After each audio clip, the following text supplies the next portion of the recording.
Howdy to everyone who clicked this video or otherwise had this pop up in your YouTube algorithms. If you enjoyed the last one, chances are that you have a strong stomach. No diapers in this one, but today's feature will need them eventually if it ever splurges on a mobility scooter.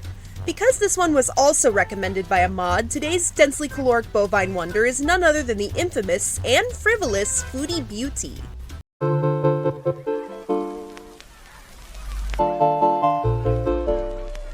Hello, FoodieBeauties!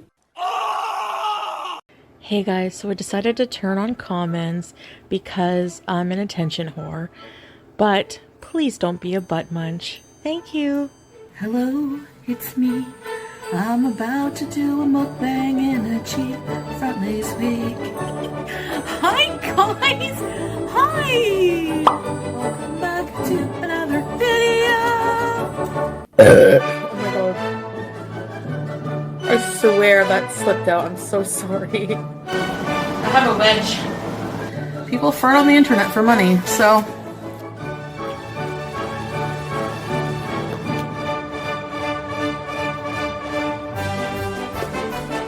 Super hungry, and the hunger woke me up. I'm like, I need to eat something. So I thought I would just do a video for you guys, because I'm eating my cheat day.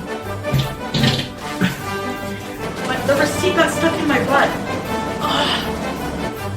Cortisol buildup. Oh, guys!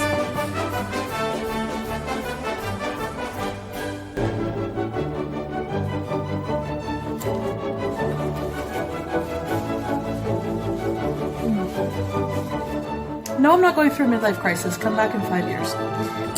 Does your gun hang low? Mine does. There is a bunch of Rolos and coffee and stuff in that bag. I need to get that stuff. I don't know if I can reach it. Damn it. Hold on, guys. Can someone just shoot me? Like, You got good news, you know? Yeah. Look, thanks for your money.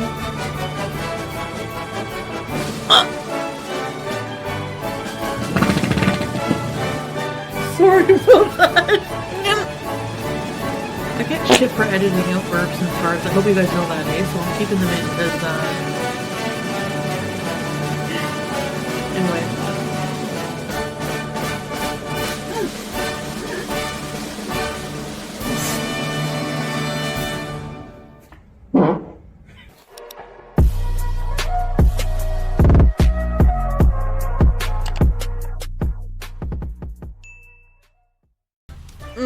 Tasty.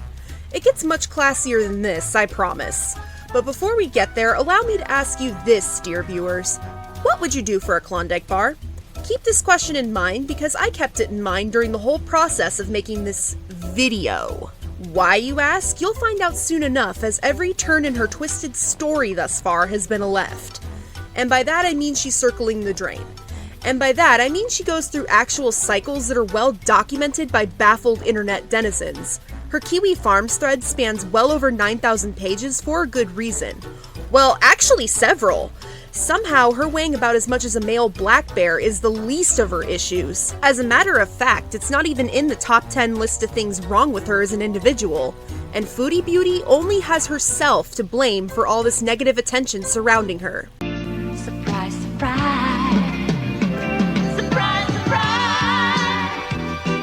It is to the point that her own die-hard supporters don't believe in her anymore. This video marks this channel's first steps into the Lovecraftian hellhole known as the Gorlworld community. For everyone who is familiar with FoodieBeauty and Gorlworld, you know what to expect and are probably good to go from this point on. But for those of you learning of Gorlworld and Chantopolis for the first time ever, strap in. And make sure you have your throwing up devices handy. This is your only warning. Now let's get to. I don't want my legacy to be a piece of crap on the internet. Thank you! Chantal Marie Olive Serrault Al-Rifai was unleashed onto an unsuspecting public on March 28, 1984 in Cornwall, Ontario, Canada. She's a beauty guru turned food cemetery who created her original YouTube channel in 2014. Uploads picked up sometime in 2016 after some YouTubers started getting rich off their content, and she had just ended things with her last job to do beauty content on her channel. Her makeup videos were kind of meh by most people's standards, so she didn't really stand out much in the beauty scene on YouTube with her makeup tutorials, vlogs, and shopping hauls.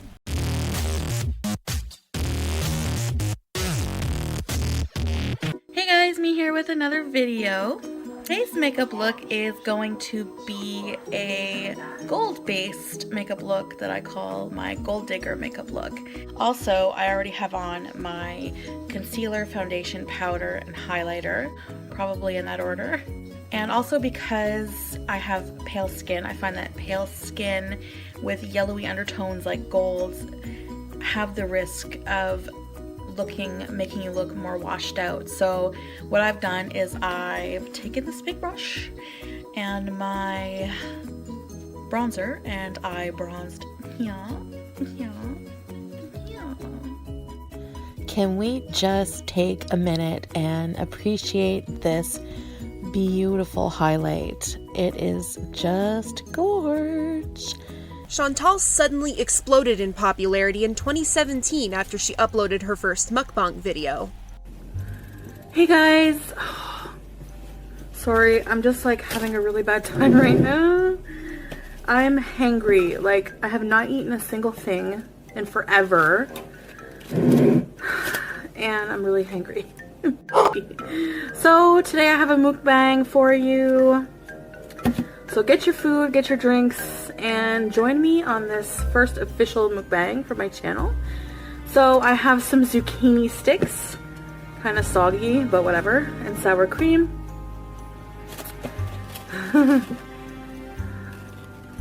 I have a burger, and I have some lasagna that I'll get into and eat a little bit of, and big old jar of H2O.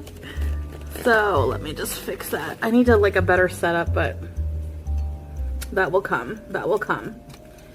So finally getting to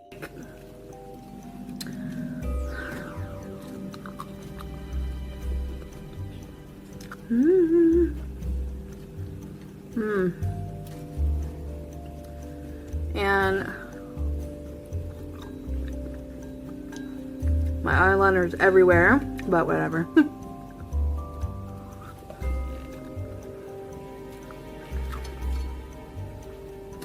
So how are you all doing?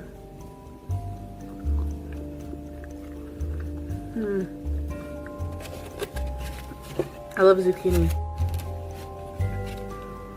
Burger.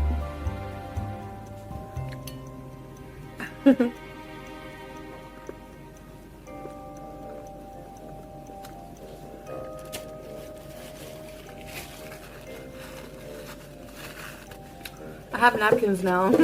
So this is just from a local pizza joint.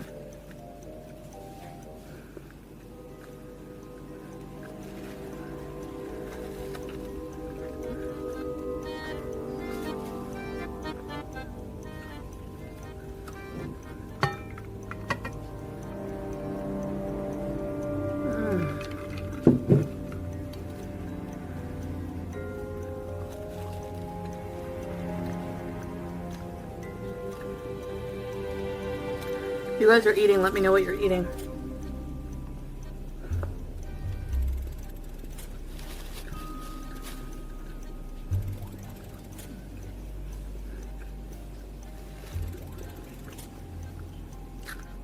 It's snowing here really badly.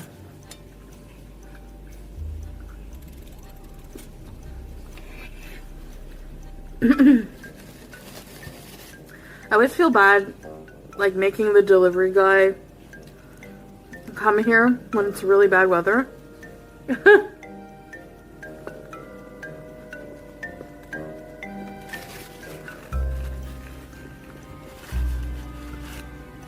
Cheese on my nail. And I always apologize too. I'm always like, I'm sorry.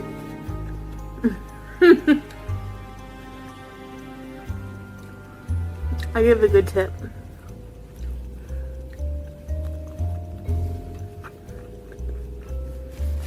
So, if you're new to my channel, welcome. So my mukbangs are going to be chatty. I don't know what this whole ASMR thing is with mukbangs, but I don't know how I feel about that yet. I'm gonna start by doing this kind of like social eating with you guys.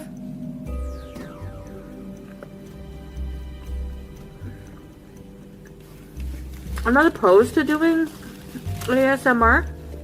If you want to see some, let me know.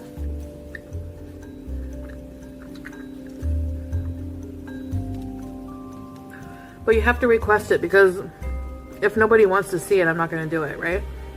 And let me know, like, what? I don't even know what to do. Now, I know what you're thinking. Moldy, how did a video this boring get so damn many views? Because, dear viewers, this clashed with her original content, since at the time, she was supposed to be focused on beauty and weight loss.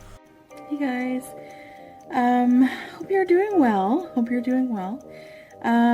This is just a quick video, just a quick update regarding my channel, and I just wanted to let you guys know that I have decided to, I think you remember I have a separate ASMR channel. Well, it's not something I'm really enjoying doing, so I'm actually going to stop doing it.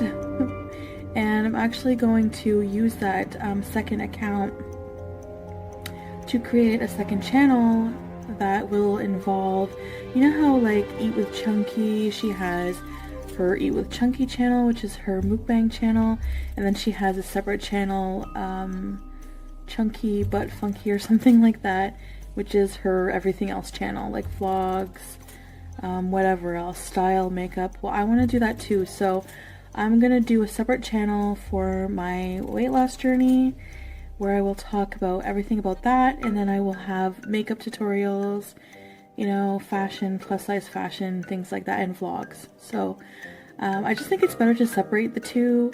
I don't want one channel to get too, you know, eclectic and too messy, and there's different audiences for different aspects of the material I release. Material, like it's like this big thing, but anyway, so that's what I think it's just better if I do that. So I'm working on this vlog and first weigh-in and everything like that, material for the second channel. So right now, if you want to, the link is in the description if you want to check out that channel and subscribe to it, and just hit the bell, and that should notify you when I come out with my first video, which will be sometime in the next week. I promise. And so yeah, so I hope you guys enjoy it. So if you haven't subscribed to that, please go subscribe to that. I will not be posting those type of videos on this channel, so I will have a mukbang out soon on this channel, probably later tonight or by tomorrow, and like I said, in the next week for the other channel. I just need to get some things set up here and get situated, and I appreciate your patience, and I appreciate all of you, though. I appreciate all of you who follow me and will continue to follow me and support me on this new channel as well. So I just think it would just be really funny, like having a mukbang channel and then like a weight loss channel all on the same channel. But I figured a way to have the two of those things coincide, because that part of my life, you know, I have to deal with as well. So all of that good stuff will be on that channel. So yeah, so I'll see you there. Bye! Only to upload one of these eating show videos every other day within a time span of 22 days. You know, despite telling her viewers that she was going to stop doing mukbangs to meet her weight loss goals. You know, yeah. She also announced to her audience that beauty content and mukbangs would have their own separate channels, but this didn't actually matter. She just kept on keeping on. So you're probably wondering, like, aren't you worried because you're fat? If you eat this way, are you gonna gain weight? Like doing mukbangs and stuff? And I have a video explaining my plan, like, on the days that I don't do mukbangs, I'm gonna eat very little, and whatever I eat is going to be healthy. And I'm going to be starting a workout routine. Get my ass in shape.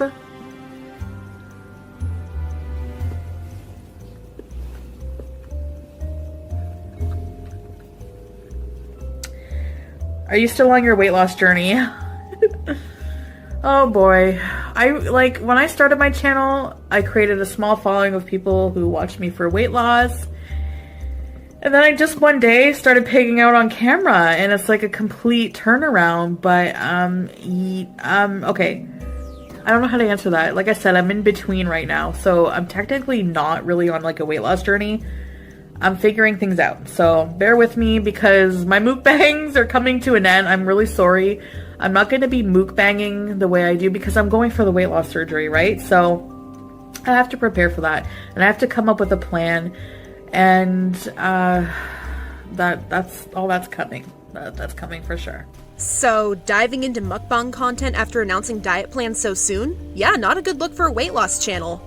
This was the turning point for her channel, and this trend of uploading mukbangs instead of beauty content would continue for the foreseeable future. We aren't limited to videos of her talking with her mouth full in her car, because Chantal also likes to bless the world with her angelic singing voice. I'll let you guys play American Idol in the comments.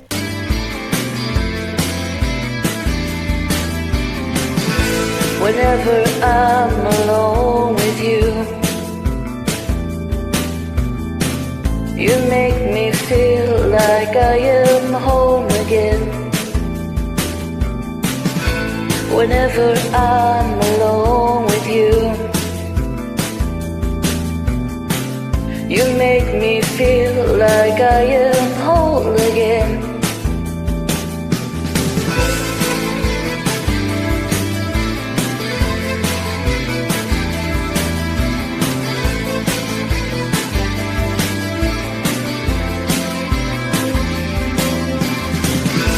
Whenever I'm alone with you, you make me feel like I am young again. Whenever I'm alone with you, you make me feel like I am fun again. However far away, I will always love you.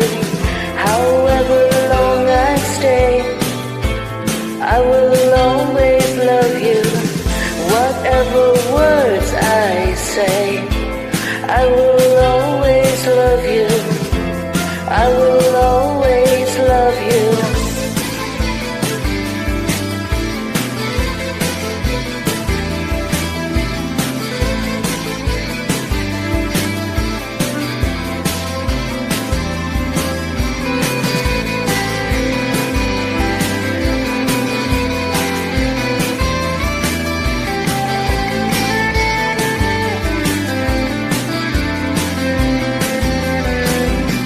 Whenever I'm alone with you, you make me feel like I am free again. Whenever I'm alone with you, you make me feel like I am clean again. However far away, I will always love you. However long I stay, I will always love you. Whatever words I say, I will always love you. I will always love you.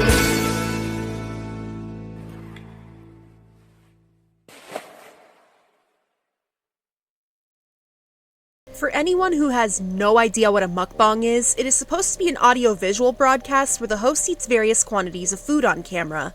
Sometimes it's somebody just eating these mountains of food like a normal person, other times it's... Because you guys keep saying to me, oh, you have to, stop eating. Apparently, I'm eating too much. Mmm.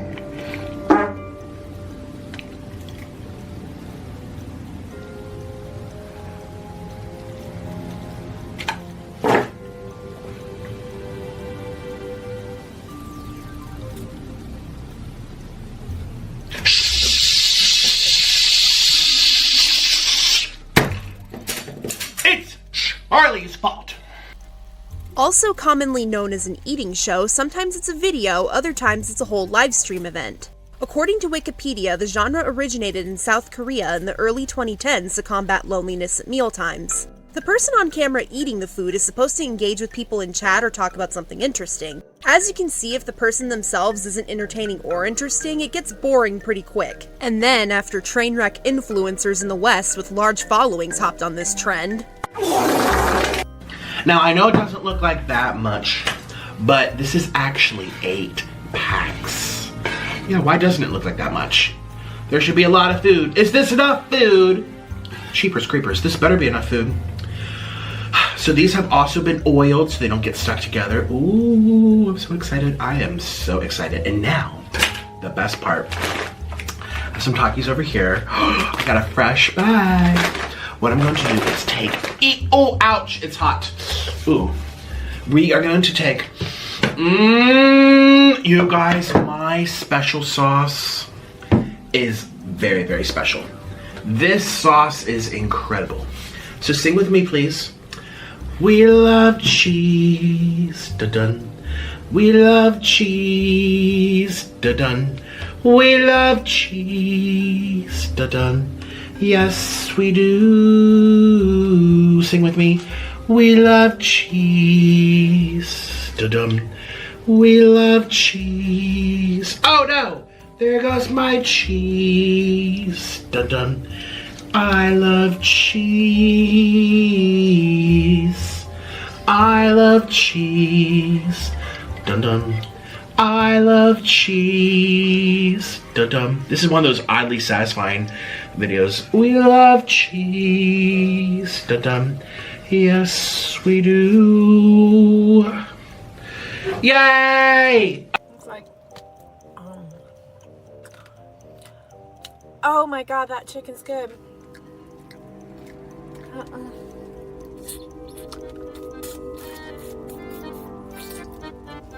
gonna tell you something. When I drink, I ain't practicing things by drinking. I do have a gag reflex.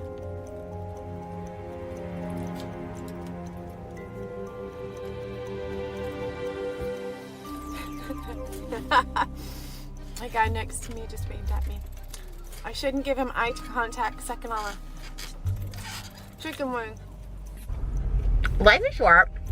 People are very mean. Eat the chicken nuggets.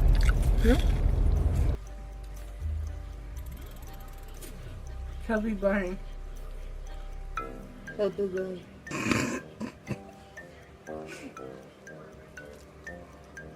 The mukbang genre graduated from fun video meme to global pandemic. Mukbangs are now commonly associated with cryptids like those I just assaulted your eyeballs and eardrums with, as opposed to spending time somewhere far away without leaving the comfort of your own home. So sad. And now we get to the plates. Somehow, the food portions in a mukbang video are almost always cartoonishly ridiculous, making the genre very appealing to lazy blobs like FoodieBeauty to make their mark on the world with minimal effort. Those who either can't or don't want to make entertaining content, they just want money and views. As such, menu choices in these videos can range from fruit to crab legs to even live octopus. It's an entire rabbit hole with tons of rabbit turds to sift through.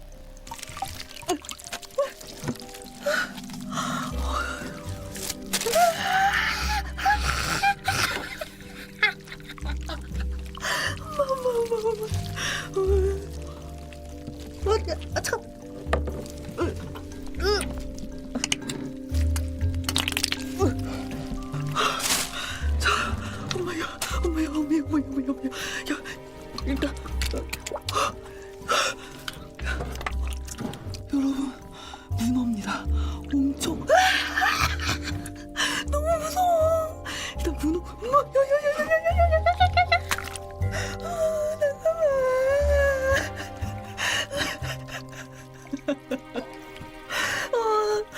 가지마, 가지마.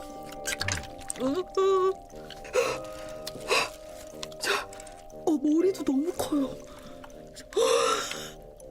Mukbang videos were also originally intended to be educational and introduce viewers to local specialties and fancy restaurants in the area, but Chantal doesn't do any of the stuff that actually makes this genre sound remotely watchable, especially not on her channels, oh no. Because you have the perfect mix of an awful personality contributing to genres they have essentially no business making content for. She has had several rebrands over the years. She's gone by The Chantal Show, her Instagram Big Beautiful Me, FoodieBeauty, Chantal Marie, and more. This, of course, frustrated her viewers who subscribe to see her better herself. When she's not being boring and stuffing her faces in her mukbang videos, they feature her telling risque stories about her one-night stands or embarrassing stories about her childhood.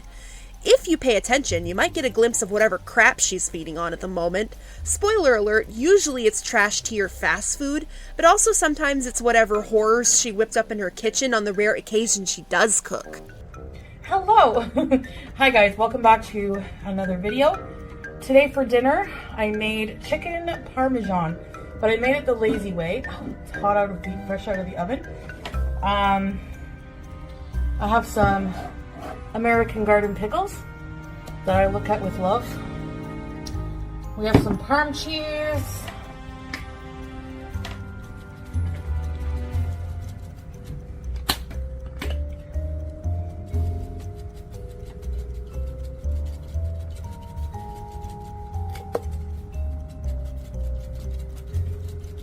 Come on.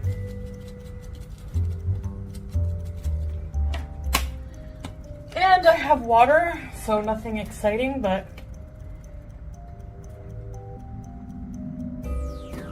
that's what I feel like having. Oh, hello!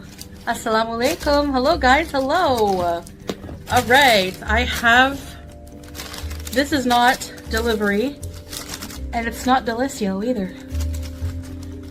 It's Beezeroni Pepperoni. It's, if I lean my head back, you can't really see me. Anyway, you don't need to see me. So, can't see me. This is homemade pizza. Yeah. Everything from scratch. Well, not the cheese and pepperoni, but I made, and not the sauce, I made the pizza dough with flour, yeast, sugar, olive oil, salt, some water. Wow, it's perfectly done. Look at that in the middle. I have an eye for this. I can cook, I tell you. I never took any classes. It's like a little crispy, but soft in the center. There are plenty more where that came from, but it explains why most of her content revolves around food she didn't cook, doesn't it? And for everyone wondering, fast food does in fact cost more in Canada than it does in the United States. And like many countries, their sizes are smaller than ours. FoodieBeauty has admitted more than once to going into debt over the fact that she eats out all the time. She's used this fact to manipulate her audience for financial gain. Keep this fact in mind every time you see her eating a ton of fast food on camera, which, by the way, is often. What's your favorite thing at Wendy's? Lettuce everywhere. Need a bib. Eat your veggies, FoodieBeauties.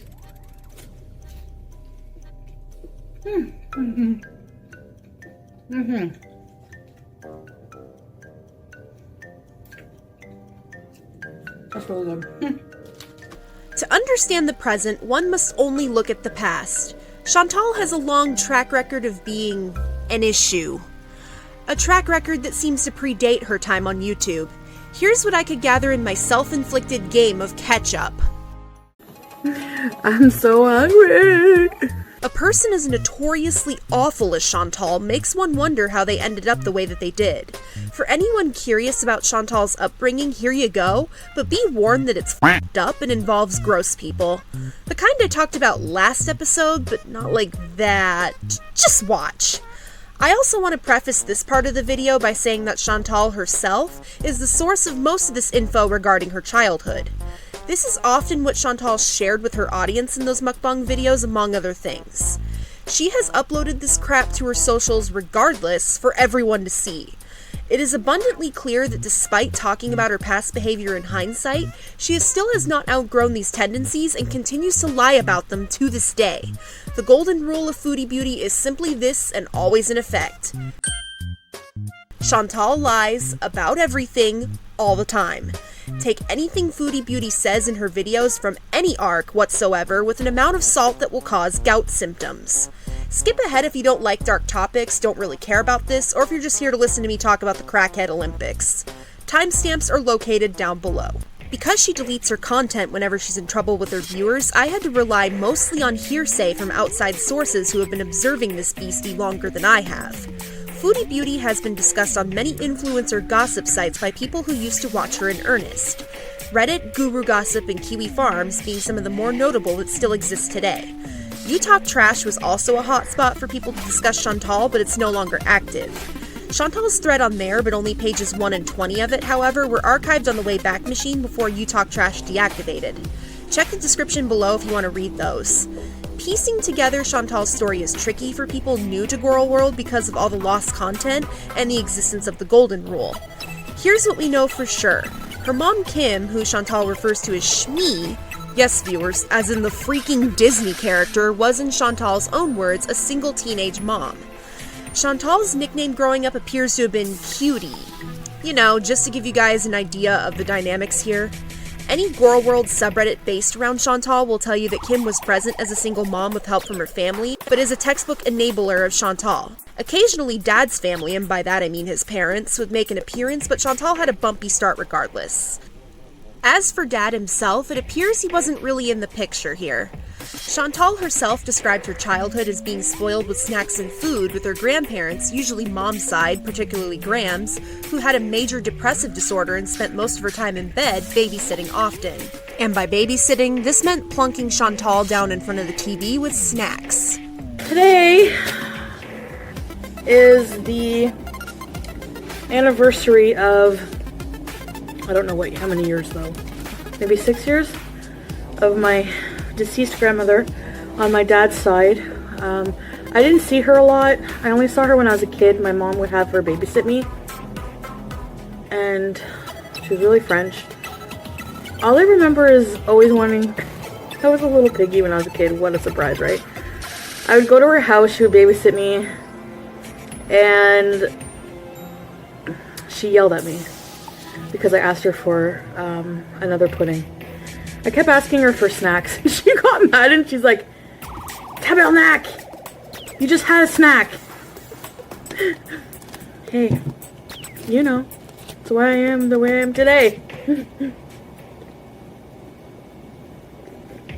So the earliest memory I can remember regarding food, I think I've said this before, but I remember when I was very young, my mother and I were on our own, and she was a single teenage mom. She was 17 when she had me, and we moved away from the family home from her mother and father. We were living with them for a while. She wanted to move out on her own and do it on her own, and my father was an alcoholic, so she left him and didn't let him around me for a long time until he sobered up.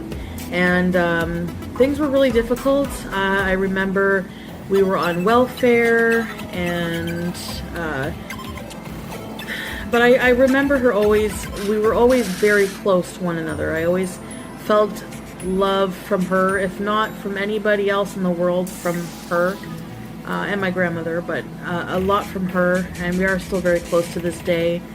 And I remember, you know, treats she would get me here and there. I remember my first bag of chips. I don't remember much else about my childhood. I do remember my first bag of chips. It was a sunny day, and there was a corner store across the street.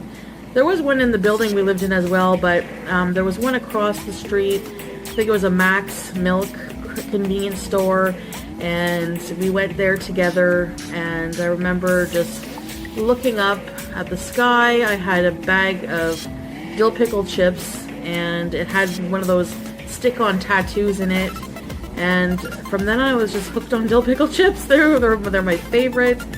I don't know if that was my first bag of chips, actually. I mean, that's my first memory of my first bag of the bag of chips, you know. So I remember looking up, there was like a billboard advertisement sign, you know those ones that like they have tiles that switch over into another advertisement. I remember that. I remember eating the chips and just really enjoying the chips.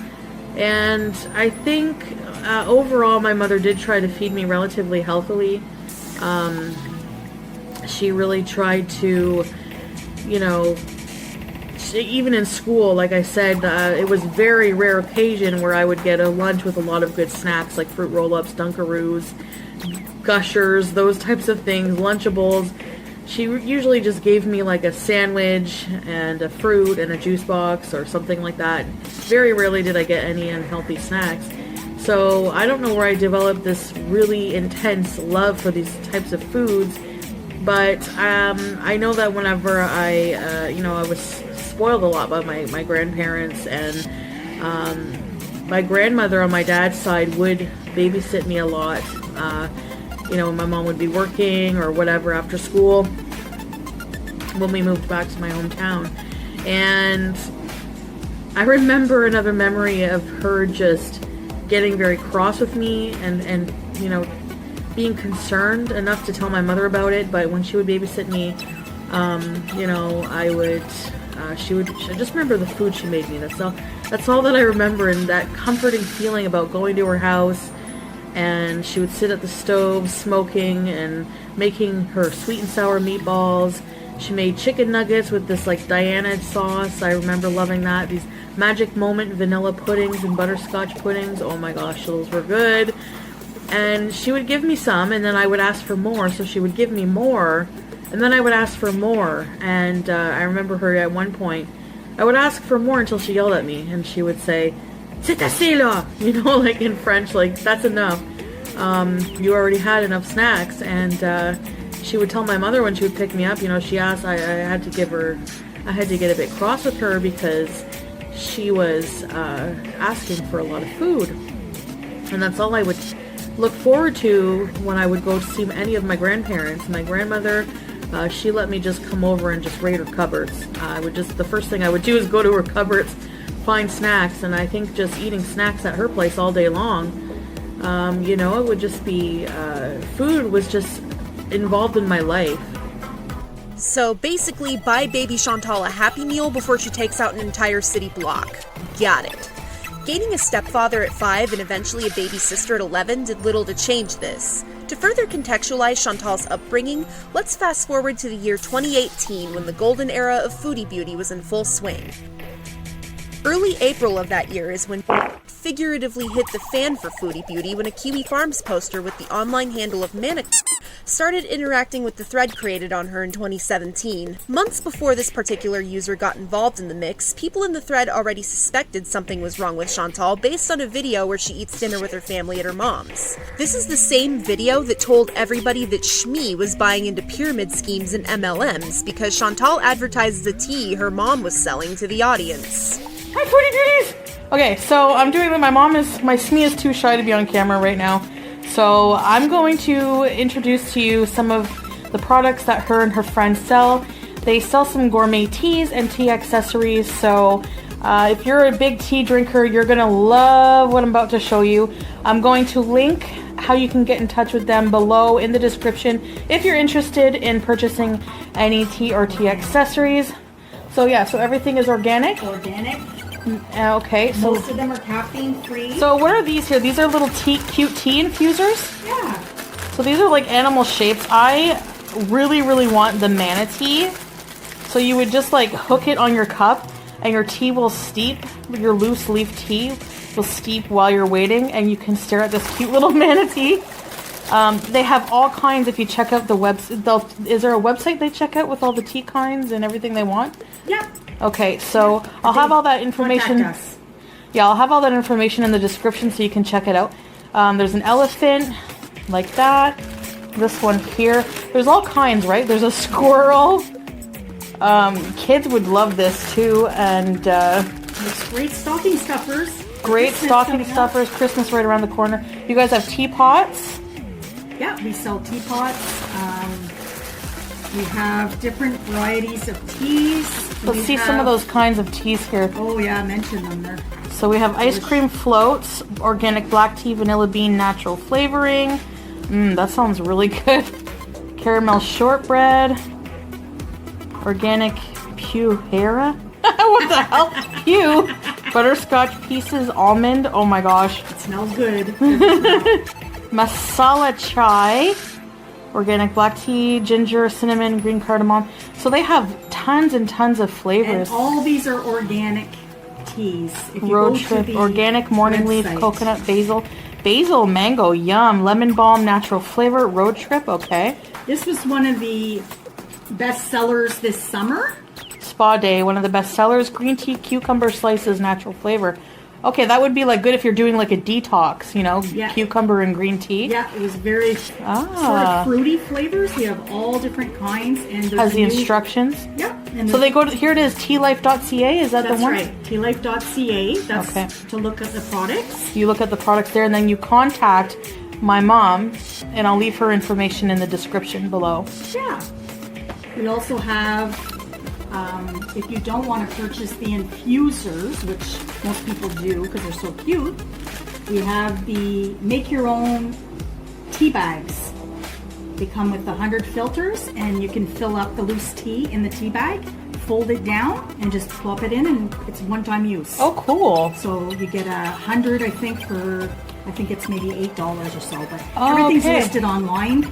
Oh, those are neat. Yeah. Some of our infusers, we are purchasing them from another website. So if you're interested in any of these cute little animals here, characters, you just contact us because our supplier at tealife.ca is very limited. They have only a few of these. They're just starting out. But I found another website that has so many different ones. And I love the owl. It's my favorite, as you know. My mom loves owls. And all different kinds. A little dinosaur for a little boy. Just all different kinds. So kids can join So the their kids parents. can, they can drink this tea? Yeah. Oh, wow, okay. There's a lot of caffeine-free teas. You just have to go on the website and check them out.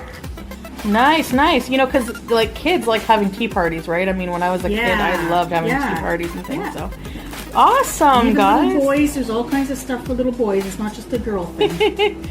Awesome. Okay, so I'm gonna have a look at these things and get a few things myself, and I'll see you guys shortly. And we're gonna have pizza party later, right? Yeah.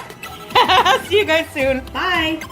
What you are about to see are relevant clips regarding Chantal's family dynamics in that video. Note where everybody is seated and how uncomfortable this whole video is in general. Is it good, guys? Okay, FoodieBeauties, we're here with my fam, Nat, my sister Nat, and her boyfriend Brent. My mom is eating behind the scenes Hawaiian pizza, and we are eating food and pizza. Cheers! Hold up your food, everybody! Yeah. Yummy, yum. Pineapple. Give them a beauty bite.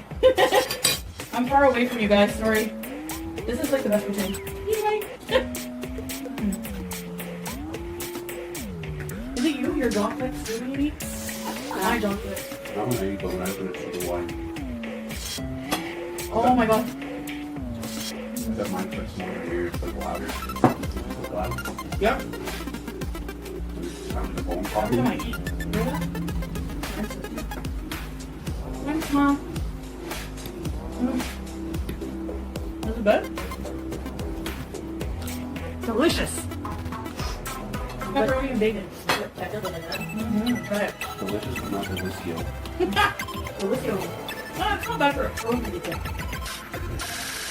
What?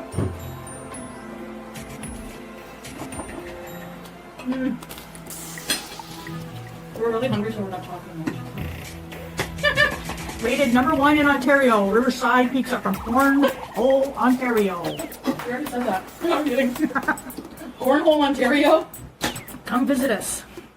Now, do we have any funny stories that we can tell? No. There's nothing that... Real fun, Natalie. Yeah, think of everything. How about the time you were babysitting your little sister when she was asleep? Natalie did that? Yep. That's awesome. Before you were born, after the baby shower, your room was full of like stuff that was in packages and I used to play store. Remember that? Are you 21 or 22? Like, 22. And you're 20. You are 33! 27. You won't mention the mom's age. You're young for a mom. That was a teenage. 74 years. That was a teenage pregnancy. No regrets. No regrets.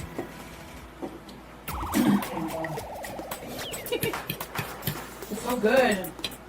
It's spelling the way like one piece. Do you like it with ketchup?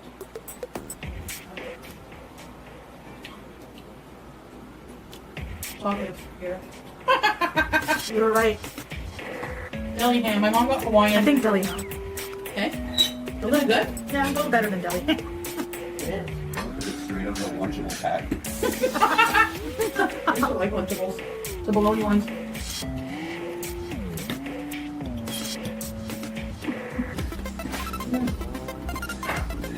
Riverside like shaves the pepperoni, so it's like, you know what I mean? It's like thin stack.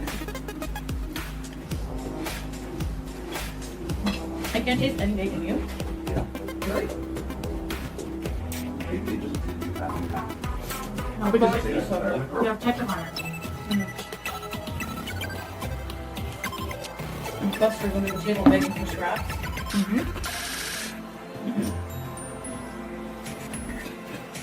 Oh. Shout out to Talitha.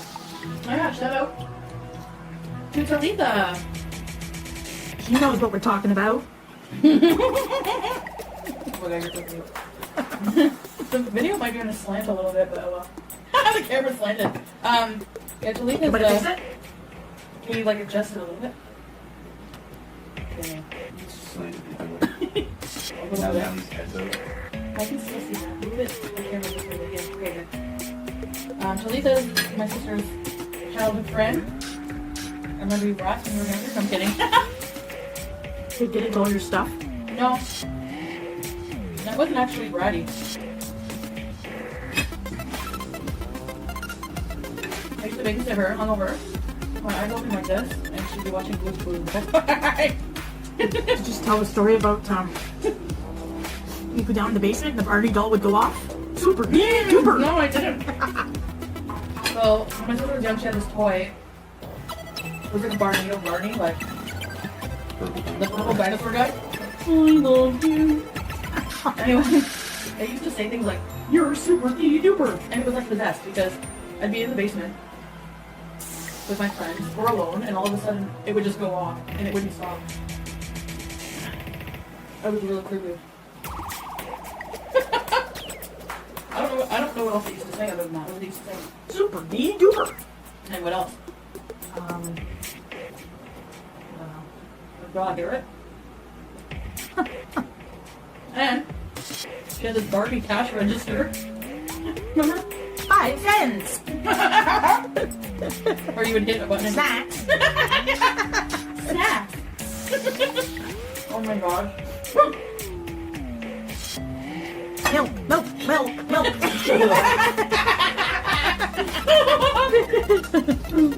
You see where I get my weirdness from, huh?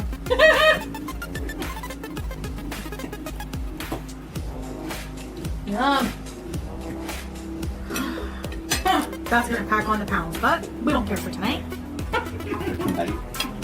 Every time I come to Gorlworld, what are we having for dinner?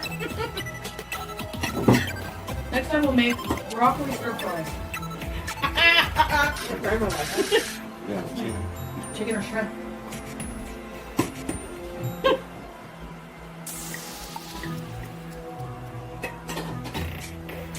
Good thing we got the large tin too, eh? Is it finished?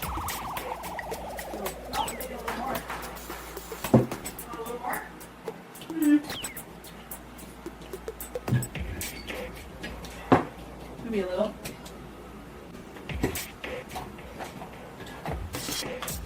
Snacks. Oh, that's a bit. No.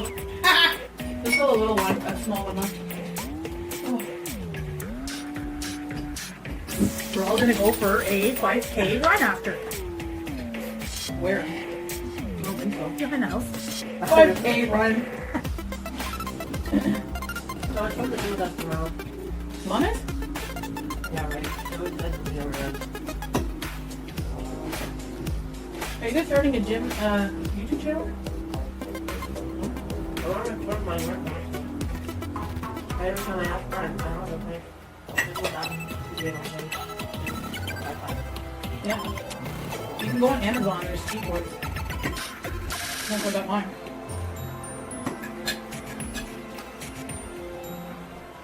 The gravy is really good at Foodie, eh?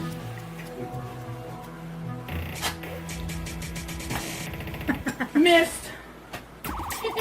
Missed, so you're just missed. Faithful, Natalie? No?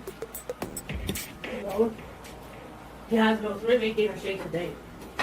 Plus meals? Yeah. Oh my gosh. But this fellow here on your right wants to be the next MMA No, UFC. strongman. What's MMA versus UFC? Same thing. It's my fault. UFC is a brand, MMA. It's just what he's doing. I feel like hockey players, they're playing hockey, not playing any field. Mixed martial arts. Okay guys, well I'm gonna end the video here, I don't want to take too long. So, thanks for watching us crazy people. Ah! See you next time, bye! Cheers! What you just heard and watched puts this pinned comment on the family mukbang video by Chantal herself, referring to her sister in a whole new context. This video, of course, was one of many that Chantal eventually scrubbed from her channel, taking the original evidence of these comments with it.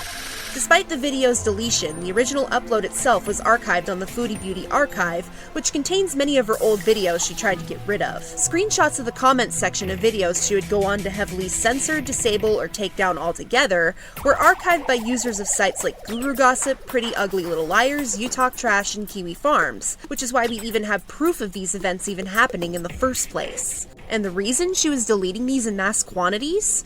Kiwifarms users figured out Chantal was using sock puppet accounts with names she might have gotten from the Sims 4 name generator to leave positive and encouraging comments on her weight loss videos to try and drown out the critics. By this point, Chantal had tried and failed several diets, and the sites her viewers were flocking to for discussion on Chantal's antics were already well aware of her patterns by now. After these socks were discovered and laughed at by users and because Chantal was caught red-handed, the accounts were simply abandoned and left no further comments on any of her videos. With that being said, many viewers who have been watching Chantal since the beginning speculate that she only bothered to leave the comment regarding her sister's mental health out of jealousy of her sister getting more positive attention from her viewers than she herself was. A sister who probably has a legitimate reason to side-eye the absolute shit out of her. It's clear that none of these people wanted to be filmed for Chantal's channel. Mister. Hi, Mister. Hey, Mister. Ain't that Mister on the radio? He doesn't like me. Well, fine then. But considering Shmi is one of the most vocal people in that upload and despite that is camera shy, indicates she's clearly the one who enabled this. Kim and Chantal seem to mirror each other while baby sis seems to be everything that Chantal wants to be and is just too lazy and whiny to commit to. Archives from the time the comment section on the family mukbang video was up indicate Chantal's jealousy towards her sister, further backed up by what Manic, who was revealed to be a childhood friend of Chantal's named Kathy, would go on to reveal in April.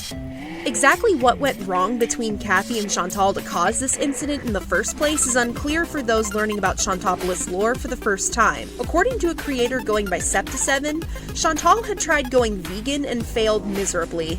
She would also put people she was talking about down in her videos to make herself look better.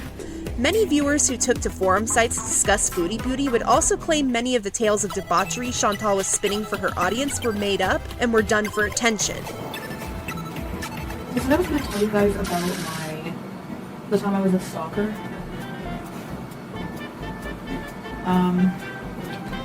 Yeah, it was bad.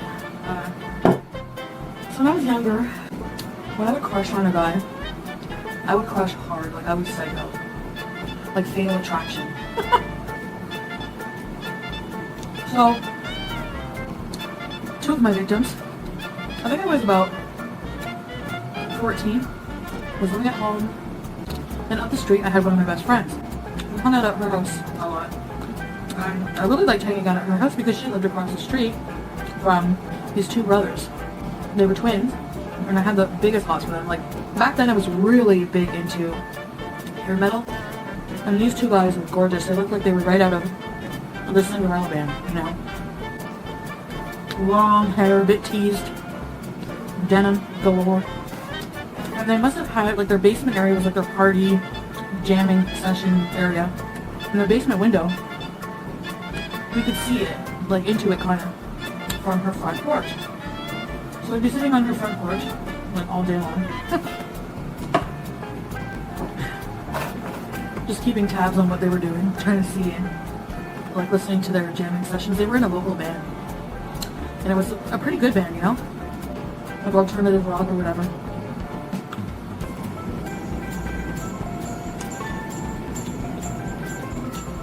So we'd sit there on her porch. My mom had like a little garden beside with like chives. Out of boredom, she would take a chive and like she would take chives, put them through her braces, and then look at me. It was so funny. Well, whenever these two guys would go outside, they had a big husky dog named Chinook. So anytime they would go out to tend to their dog or do something, and they would, hey, there they are. We would like act, you know, act like I just said something funny kind of thing, and we would loudly giggle like a bunch of obnoxious breeds. These guys must have been in their late 20s, you know, living at home with their parents in the basement. Normally people wouldn't find that attractive, but I didn't care. You know.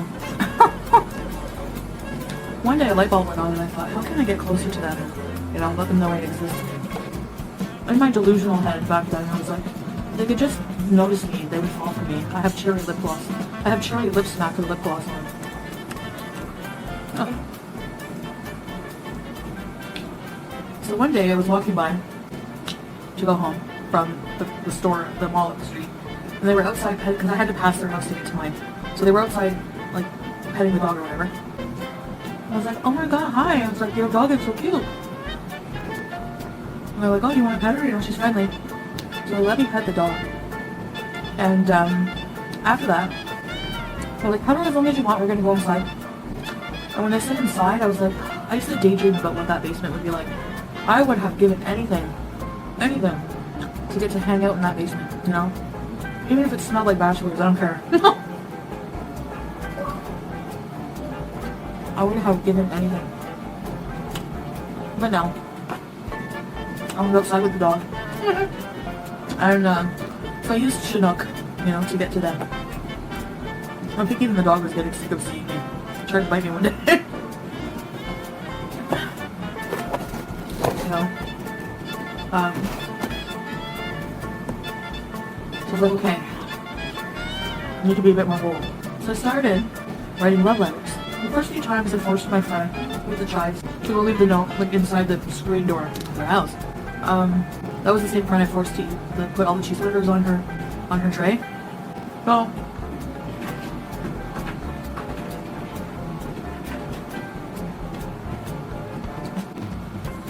so after a while, she grew back on and was like, "Yo, I'm not doing this anymore for you, you know."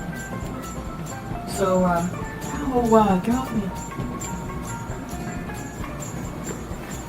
So I was forced to give the letters myself.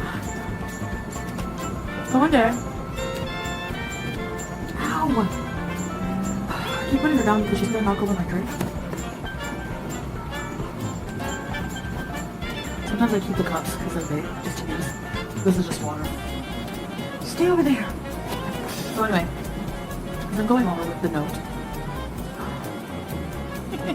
I used to try to write things that made me sound, hey!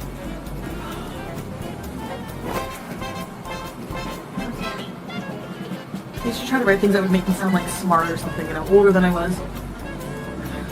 I used to kiss the letters with like red lipstick. Spray them with my perfume. And at the time I was wearing, remember the CK1 perfume? Anyway, total 90s baby. As I'm bringing the letter over, this older man comes to the door, like as if he was seeing me. He's like, listen, my sons don't want to have anything to do with you. You know, please do not come around here anymore. And I just remember being so like, my heart, everything sank. I was just like, oh, they're, you know. It's like, I didn't know, I wanted to cry, you know, right then and there. I felt my eyes watering up, so I ran back across the street and get over to her porch, and I started bawling. I was embarrassed and really sad. I mean, you know? So, but my crush was so big, you know, that I thought, okay, he told me not to come to the door, but he didn't tell me not to pet the dog, so,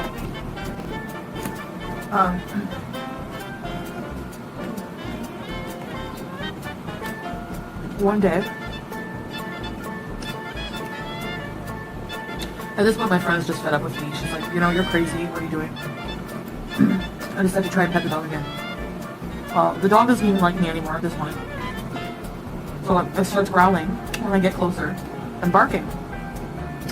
Now, one of the twins came up because they must have been in the basement and heard the barking. And they were like, hey, we told you not to come around here. You know, like, get lost, basically. He was really kind of rude about it. So I was like, oh my god, this is a nightmare. I have no chance now. He doesn't even like me. He needs to try a different Lip Smackers lip gloss. No, I'm kidding. I was like, wow, you know? More crying. I don't even know how I eventually got over them. But this is not where it ends. I figure, okay, I burn my bridges. They know me. They don't want me, you know? I was even considering putting on like a disguise. I'm trying to come off as an older, sexy woman and try to seduce them. I was crazy. So I made my poor friend. You know, I probably guilt tripped her. I don't think I'm such a horrible person. I was desperate. I said, you know, please can you just let them cut the door and just ask to talk to them. Just please. You know, just talk to them for 2 minutes. And she actually did. She actually did it. Like, she went over. I can still picture her. Poor thing. Sheepishly knocking at the door, looking back. Like no one, you know, no one's answering. You know, just keep knocking. Knocking. Finally, one of the guys comes up. Long hair. I have a weakness for dudes with long hair. Always have, always will.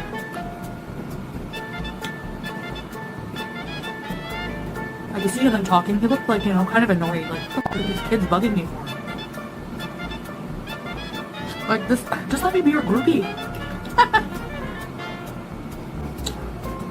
You know, whatever. I don't know what they said. She comes back over, shuts the door. I'm like, what'd they say? You know? What do you say? She's like, Chantal, you really need to leave him alone. He said to tell you that if you come on their property again, they're gonna press charges for trespassing. I don't know if you realized how young I was. I don't know if you realized I was like 14. I think maybe they thought I was a bit older. I don't know if I could have been charged at that age. It might have been my parents. I don't know. I'm gonna run my piece. Of course I'm gonna share with Bibi. Well, Bibi doesn't really like pizza.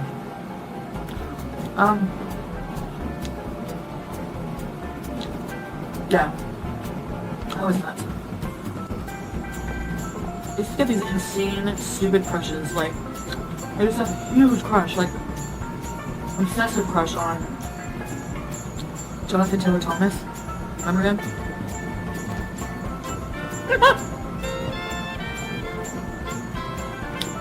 I had posters all over the walls of my basement when I was younger. And this is really, I can't believe I'm admitting this in front of thousands of people, but there was this one poster in particular. That's where he was looking particularly fine. He was holding a bouquet of roses. Just to pretend I was his girlfriend. And I would make out with the poster. Like, for real. My first kiss was with paper. So, I made out with it so much that the mouth area was starting to fade, like the ink. My mom would get mad. Stop! Stop kissing your posters! You're weird, what are you doing? I don't know. Like I said, issues.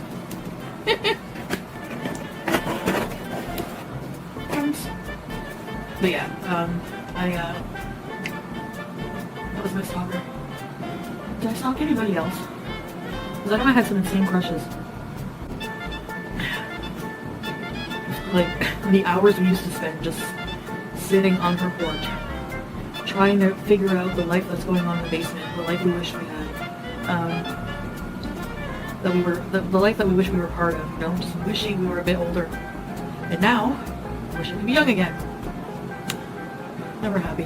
But yeah, so. Just before Kathy started posting to Kiwifarms, someone in Chantal's comments under the handle Nacreous Moon called Chantal out on one of her videos she would eventually delete, where she blames her being vegan on why she isn't losing weight.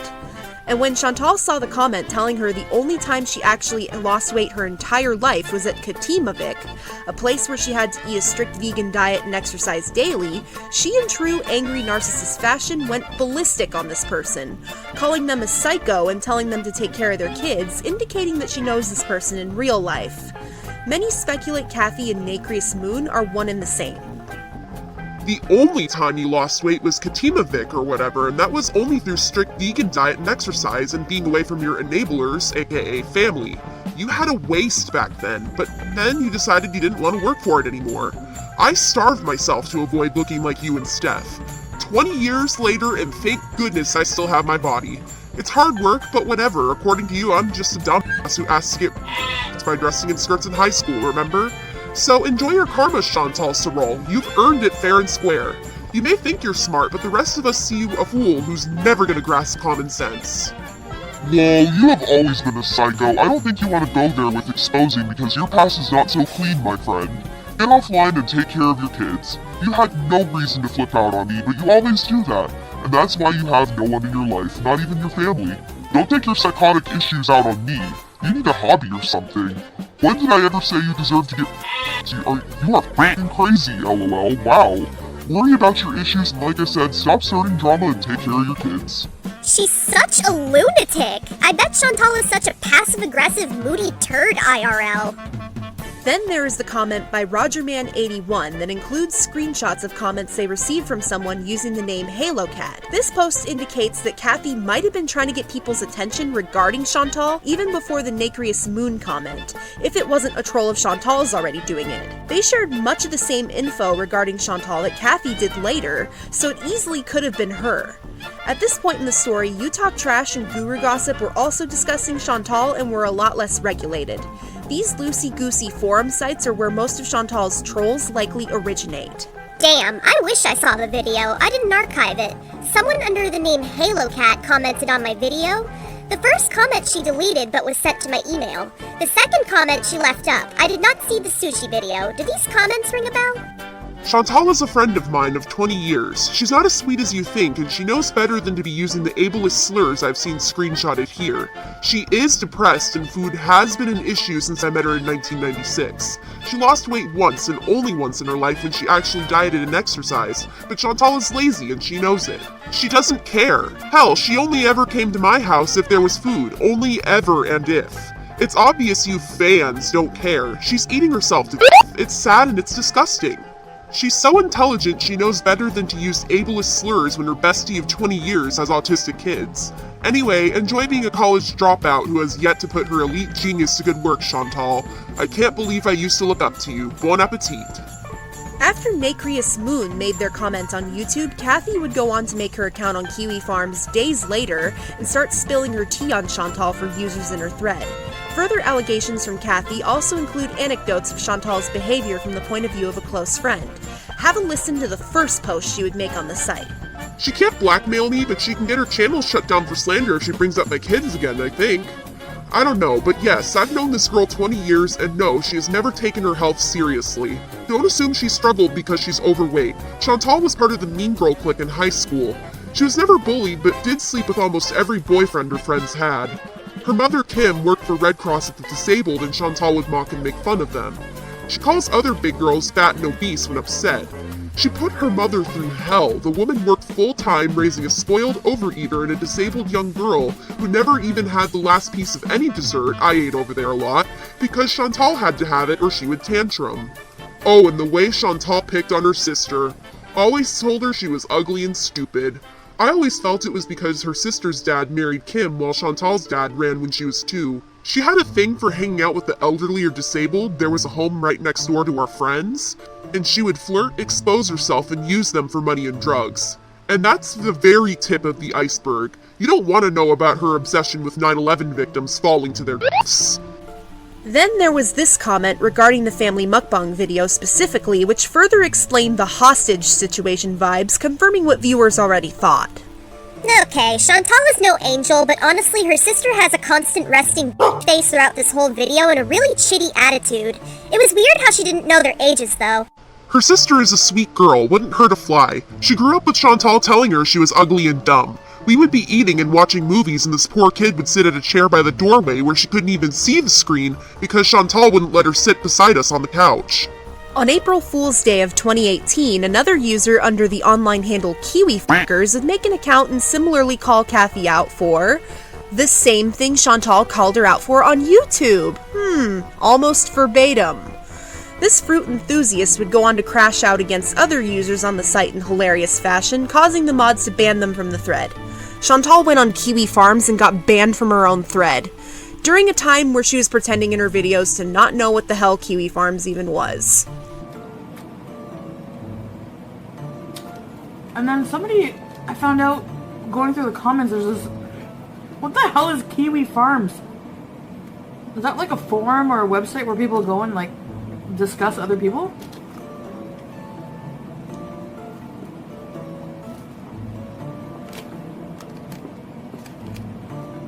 What the hell? What is wrong with people? Well, let them talk. You are a fucking psycho. Don't forget I have all of where you used to live to verify that, and I know where you live, so instead of creating it online, get off and stop getting high all day and take care of your kids. You really want to go there? Lol, your past is way, way worse. Grow the f*** up and quit f***ing every Tom, Dick, and Harry and then pretending like you were. You are crazy and that's what you do. You act like a whore and then cry and play the victim. Why is it that you don't talk to any of your family? And you are a fine one to talk about putting your family through hell. What kind of asshole is friends with someone for 20 years and then turns like the scab you are? For what? You are so full of shit, I can smell it miles away. You talk about eating disorders, but did you tell everyone here that you are a How is that any better? We all have problems, and from the looks of it, you all have serious mental issues and no life if you get horny every time a new video goes up, so you can crawl back over to Circle Jerk and discuss it like it's some f***ing Watergate scandal. I may be a but believe me, you have seen nothing yet. And those doxing, please get a f***ing life, and by the way, it's f***ing illegal to do that, you twats. You have definitely shown us, Chantal. You're so much better than any of us. I see that now. Bravo! Haha, let me guess, you are a middle-aged, frumpy, ugly smoker leeching off the government and can't get f***ed anymore, so you come on here and judge others for pleasure because you can't stand yourself? Dude, I'm a year older than you and you legit quit your job for mukbangs, lol, but okay. Thanks for the comments, keep showing your true colors. Do you still brag about that huge stain you left in your neighbor's car? You were always so classy. You don't have my info, just my town, and yes, my family and I could care less about each other. But what would your family think if I sent them some screenshots? Like I said, I will be consulting a lawyer after the holiday. No cyber laws in my province, but Ontario. They don't take lightly to cyber threats, do they? How else do we know this was Chantal? The slap fight on YouTube did not succeed in shutting Kathy up, so it appears to have continued in the Kiwifarms thread. It's not in the Chantal thread itself anymore because the mods of the site moved it into its own. Because Chantal was banned from her own thread and Kathy was allowed to keep posting about her on there, she later made a useless apology video for her behavior, only after the backlash she received from her viewers over it. Things with Kathy seem not to have improved, so Chantal made more CPS threats and 2 rage-filled emails she would send to her after she was banned, only for Kathy to copy and paste them on Chantal's thread after receiving them. Okay, so if you can stop acting like a crazy teenager and creating 100,000 fake accounts trying to harass me, that would be wonderful. You are taking this way too far, and guess what? It's all your fault. You started this. You flip out because you see that I called one of my trolls a in the figurative sense a long time ago in self-defense. Yet I have screenshots of me saying it to you on Facebook as a joke, but that time it was okay, right?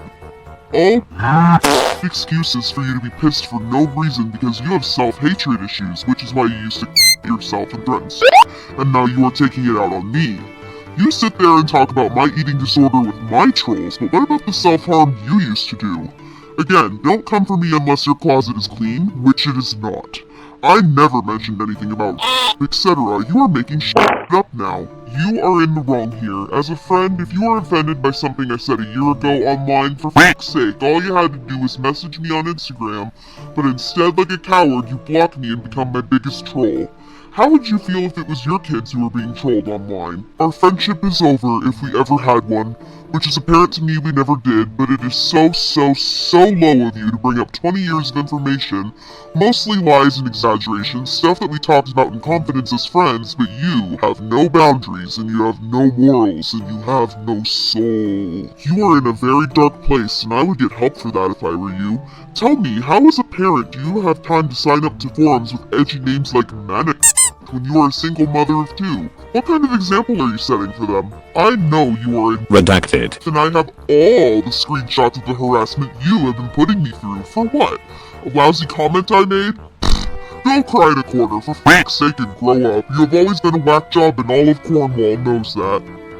If you ever mention another thing about me online, and I will be checking, I will be sending all the screenshots to Child Protective Services in your town and to the authorities for harassment. This has gone too far. Enough is enough. And by the way, honey, Bibi has his permanent residency, so shove your threats up your And sure, a lot of online idiots hate me. Hell, at this point, with the time they spend on me, it's a fucking fan club, and you can now say you are just as low as they are. Congratulations! My life is great.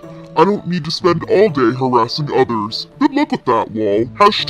#winning. If that one wasn't enough, here's the follow-up email Kathy received from the Chantal show. So I see you are spreading complete lies about me. I'm going to make a video with all the psychotic screenshots you sent me. You started this and are now playing the victim just like you always do. You threatened immigration on Bibi, but it's not okay for me to defend myself and threaten you back? And honestly, I don't feel bad. You deserve it. You are a nutcase, and even my subs see that. I don't believe a parent who spends all day online spreading and cyber harassing and getting high deserves to have children, so yes, I will make the call if I have to. What kind of example are you setting for those kids bullying others online? Remember the time you wanted to kill Steph, so you asked her for a lock of her hair so you could cast a spell on her?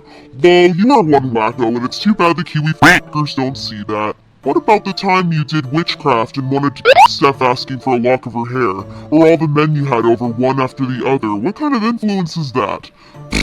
Please take a look at the skeletons in your closet before coming for me. Not long after the emails were leaked onto the farms, Chantal would double down and make a video where she takes her apology back. My guess here is that Kathy was done with Chantal being Chantal and got into her head in the conversation leading up to her ban in the thread. I would also like to note that the second email wasn't a recording error on my end. Chantal straight up referenced the same exact incident involving their mutual friend, who was uninvolved in this drama by the way, twice in the same email because she doesn't proofread and forgot she already mentioned it before. Bruh. Users quickly outed this on the thread as well.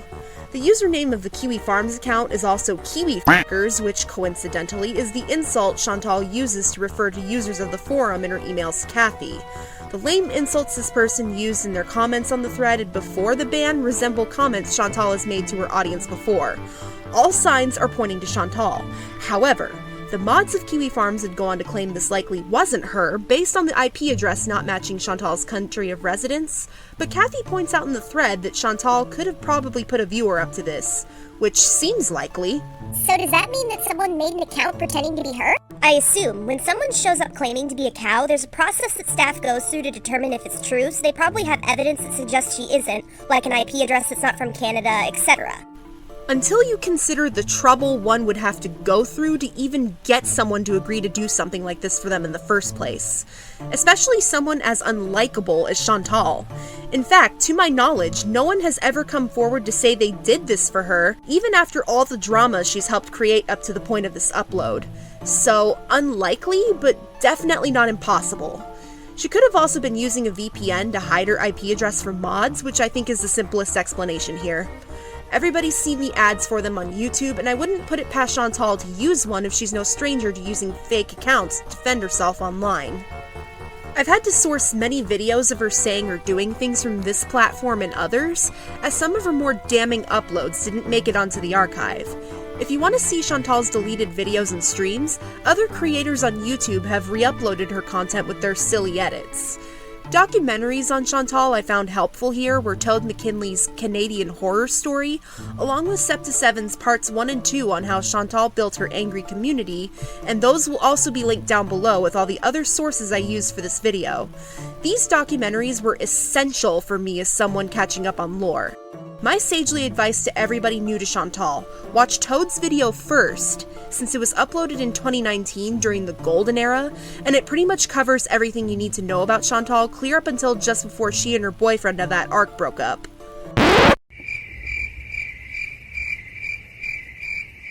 Spoiler alert. More on that later. Back to Chantal's childhood. Toad McKinley brings up the fact about how Chantal was jealous of her sister having both her parents present in her childhood in his Canadian Horror Story documentary on her, and I think I have to agree with him.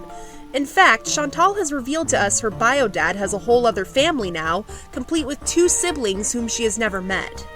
Siblings, I have one sister, we have the same mother, I'm close to her, and I have 2 half-brothers.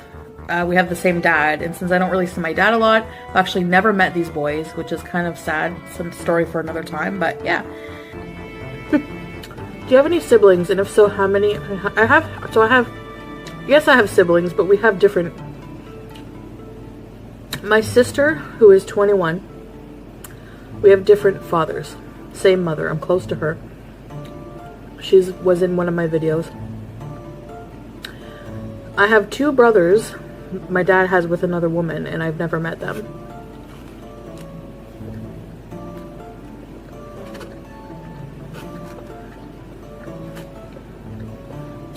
I'm pretty sure they don't even know I exist.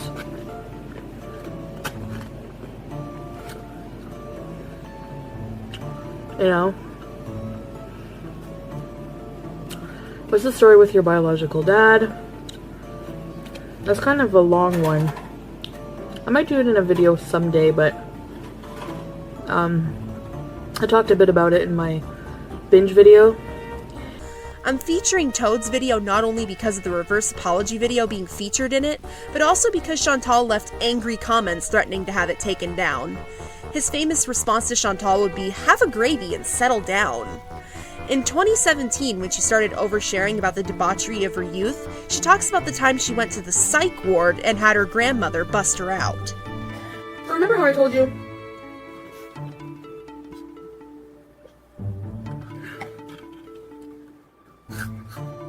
That I was living in a group home. And I told you a bit of stories about that when I was like 16, 17. I was sent there by my mom. She was a single parent. She didn't really know, you know. I was horrible. She had me young. She had me at 17. I was the only child. Well, I have a sister, but she was so young, you know. And I was the only child for so long. I was 11 when she was born. I was a spoiled brat. I am simple. When I didn't get my way, I freaked out.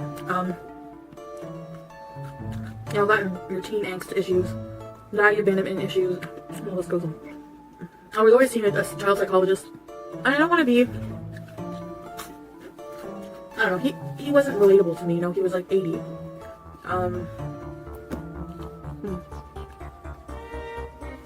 But for you guys, I don't know, it just didn't work out. I was put on several medications, whatever, and I think I just had like spoiled brat syndrome. I was a troubled teen. So, I was sent to the group home following, you know, a major incident. And I'm not making light of people who are suicidal. If you're having suicidal thoughts, get help. For real. Like, you know.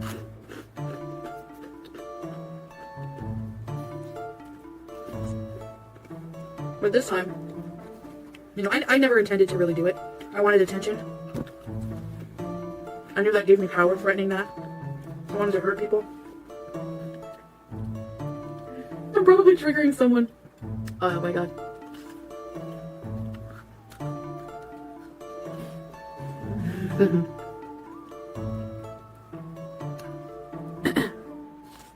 So, no.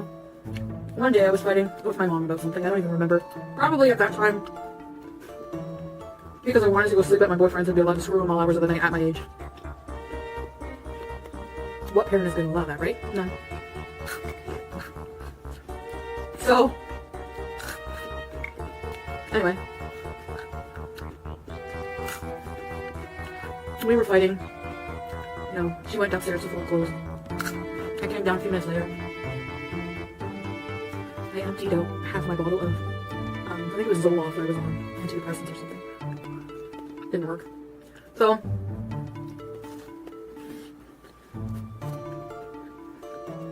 I showed her the bottle and said, I'm gonna myself. I took half the bottle.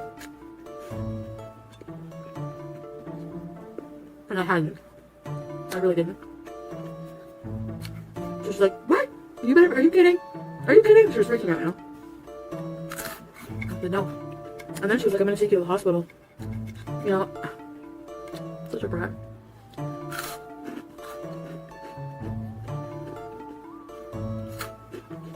So she took me to the hospital. I had the shittiest nurse ever, like ever. She was, you know what? I think the nurses are just, she was an older nurse. She was probably working on the field for like 35 years, and she's just seen one too many punk kids like me. Running, you know, putting our poor parents through hell. And she was fed up. So, no, she was she. And then she was like, you're gonna drink this. It was like a drink, I think it was charcoal. That neutralizes the drug. And I was like, oh no, what if this, you know, I really did take the pills. So what if the charcoal has a negative effect if you haven't taken any pills, you know? So like, should I actually better take the pills? I bolted for the bathroom, and the nurse was like, hey, where are you going? You know, they didn't want to leave me alone. I was on watch. By this nurse. She was yelling after me. And I was like, in the bathroom, I'm like, I'm taking the rest of the pills. Oh my god.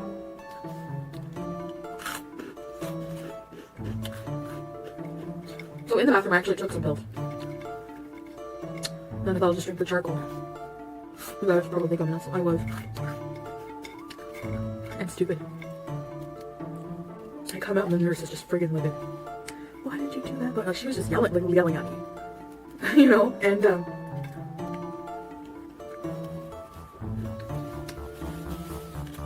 then I had said, you know, I just got really scared, and I was like, I had actually, I didn't really take them before, I just said that.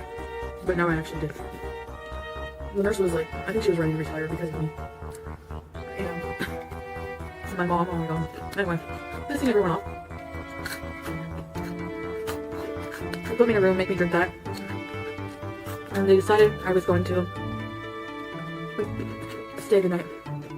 I didn't know exactly then how long I was going to be staying. So I was at like a children's hospital because I was still underage. And then put me in a room with someone else, another youthful girl around my age.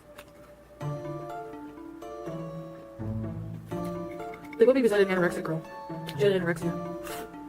And that was no joke, believe me. But it was a stark contrast, one eating disorder with beside another. I made friends with her. She was being tube fed and sure all day. Well, for her meals, not all day, but for her meals. It was sad because her family would come often. You could tell her family really loved her. And they would bring her all kinds of candy, big tubs of gummy bears, and just junk food surrounded her bed. They wanted to eat, you know? So they give her tubs of gummy bears. Maybe for the calories, but it's still not healthy. You know? Anyway.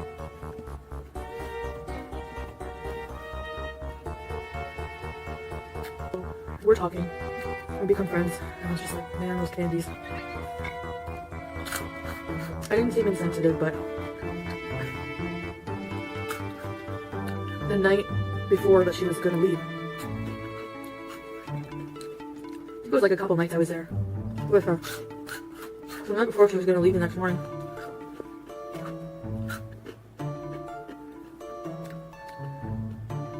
you know what? I don't remember. See, I'm gonna be honest, like I don't remember if she was leaving. Like I have a vague memory that this was a long time ago, that she was leaving the hospital, but it doesn't make sense because she was, you know, not eating. She was being tube fed, so unless they were discharging her home with home care, I don't remember. But anyway, I had said to her at some point, "Are you gonna eat those candy?" And I think she kind of caught on. She gave them to me. She gave me her candies. Another time, we're talking, you know, stark contrast. She's being, you know, the tube insurers going through her tubes,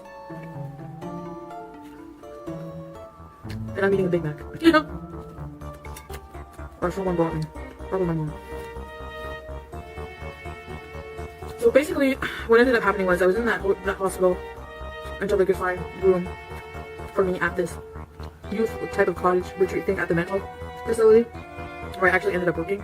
That was my last job. Then I went to the group home for a bit. I eventually ended up, I think, living with a friend after that and then home. So, no, Katina Vic first and then home. The volunteer program. So anyway, I digress. I go to this cottage. They've been torn down. They're not there anymore. I'm told to revamp the hospital. So I went to the psychiatric cottage thing for youth, and with other psychiatric problems. I did not belong there, guys. I had to do my schoolwork there.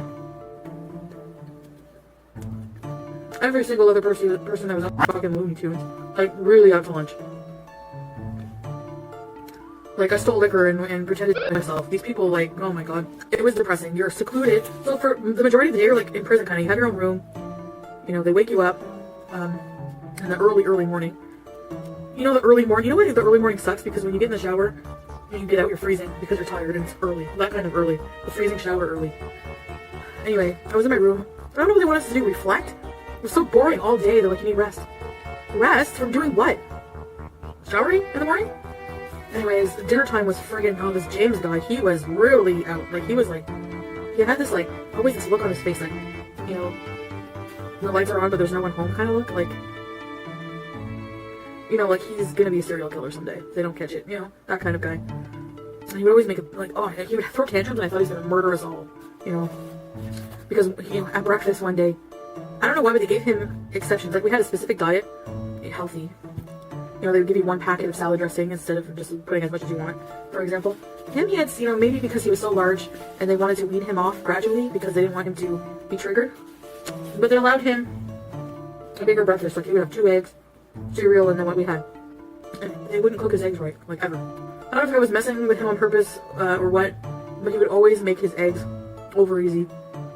And he wanted them, you know, sunny side up more. He wanted the yolk runny. I remember just, like, thinking, you know, about the chef, like, or the cook. Like, if I get murdered over a runny yolk, I'm gonna get... So that happens. Freaks out. I saw a psychiatrist once. And you know how they just keep asking you questions, you know? And they, like, sit there, like... I felt judged. I don't know. Maybe it was, like, they were patronizing and... It was always an older male. I don't know. I didn't have good rapport with older males. Anyway. So, like, I don't need to be here. I'm not crazy like these people, you know?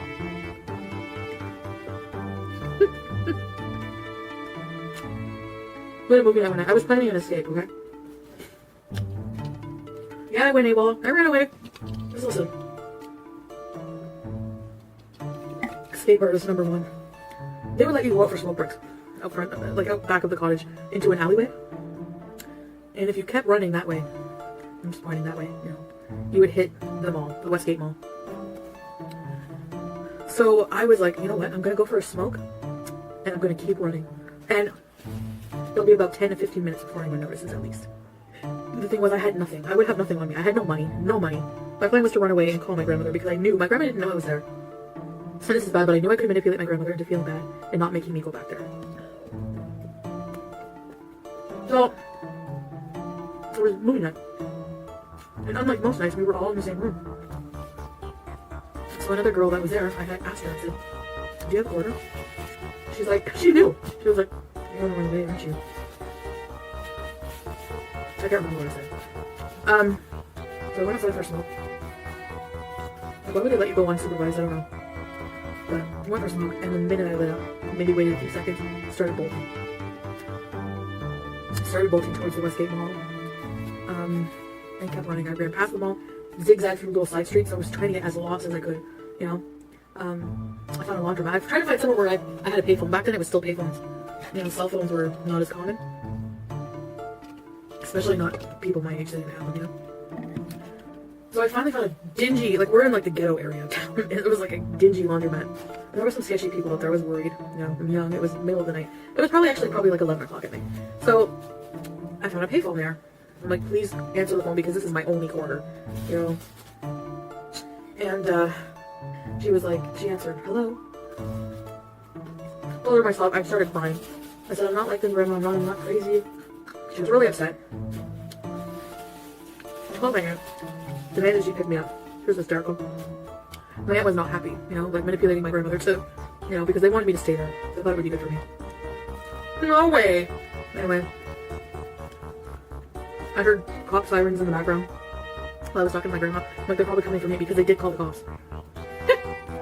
Yeah, so I went AWOL, and, you know, well, my mom was like, well, you're not coming back here because you're not ready to. She didn't feel ready, you know, like I was, maybe I still hadn't learned my lesson or whatever. She was showing me tough love, and so I ended up getting placed at that home for teens who had nowhere to go. And you know what? Sad story, but it ended up being one of the best experiences of my life. And on that note, I'll have to leave that for another video. I'll tell you guys all about my life here. And yeah, so I hope you enjoyed this video with me, and thanks for watching FoodieBeauties. I'll see you next time. Chantal also claims in her videos that she, as a teen herself, started dabbling in hookup culture. It's important to note that Kathy would claim that Chantal never had a genuine relationship in high school, but still got around, so to speak. She would also confirm some of the claims Chantal made in her videos, such as her being taken advantage of by older men. This next video, where Chantal is stuffing poutine in her faces, recounts a story about one of her ex-lovers. Considering what Kathy had to say about her, this shouldn't surprise you. Well, what prompted this was, I was on Facebook today. And you know how on Facebook they have that, like, little area where they, like, suggest friends that you should add on Facebook? And a lot of them are people that you're like, no, Facebook? Get a life. Anyway. Not today, Satan. I love that saying. So anyways, I'm on Facebook. And doesn't Facebook suggest that I add one of my ex-boyfriends? If I could call him that. This guy was like the worst boyfriend. And he's probably one of the worst human beings I've ever met in my entire life. Of course it has to be. It suggests I add him. And I'm like, and this, when I first met him, I was 15, and he was 21, so yeah, kind of, to begin with. I mean, I was a mature, younger person, but you don't know half the things this guy did to me. I'm not even going to go through half of them because they're disgusting. It never hit me, but some of the things he did. Anyway, this is one of those things, okay? First of all, how did I meet him? Okay. So I used to be obsessed with boys. Like, I had posters all over my wall of, like, male models. And I was obsessed with this one male model in particular. I think his name was David Fumero. One day, I was walking down the street with my friend, and we were going to go back to her house. And then these two guys walked by us. And my friend knew them, or knew one of them. And our eyes just connected, and I thought, this guy, he looked pretty, almost identical to the one model I was obsessed with, to David. I was, like, instantly so infatuated, and I was like, you know, I was like a virgin and my girl hormones were running wild. I guess I did lose my virginity with this loser. Sorry, that was mean, but you only knew. So anyway, so I'm like, who's that? And she's like, I don't know, but I know the guy he's with. So we're walking to her place, then we see the guy come back, the one guy that she knew. She's like, who's that guy that you were with? And he's like, oh, it's so-and-so. Why? And my friend, she's like, my friend thinks he's cute, blah, blah, blah. I'm like, what? So we go back to her place, we heard a knock at the door later that night, and it was him. Can you believe it? It was him. My one and only crush at the time. So anyways, we ended up, since then we spent some time together on and off. Mostly destructive. And, this guy lied to me in and out, okay? I didn't know that this guy had a girlfriend that, who was pregnant with his child, okay? A girlfriend who liked to fight. And she was older. She was in her mid-20s. So anyways, this girl tried to make my life hell when she found out about me. Like, why didn't you attack him? Why me? I didn't know about you, you know? But at that point I was already like really in love with him, and or so I thought. And she was so mean about it that I was like, you know what? I'm gonna keep screwing your boyfriend. And I know that's bad. I would never do that now, but when you're young and dumb, right? So we kept on keeping on. And you know, she showed up at my school trying to beat me up. She would see me on the street, she would freak out on me. So he was like, you have to stop this. He like talked to her, he's like, you have to stop this. You know, you're acting irrationally, you're gonna get in trouble, we have a kid. Let's just all get along. So basically he's saying to her, let me have buddy. Like, really? Anyway. My story's going somewhere, I promise. One of the worst things he's done that sticks in my mind is that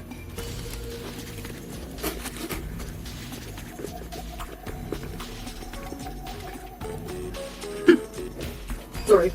She has her baby and everything. One day he has me over. I'm at his house hanging out. We're in the living room watching TV. She calls him, wanting to go over with the baby. He says, yeah, come over. I'm like, what are you doing? He's like, Chantal's here. He's like, if you try anything, he's like, don't you dare try anything. You all can get along. Somehow she agreed to it. Like, would you ever? I would never.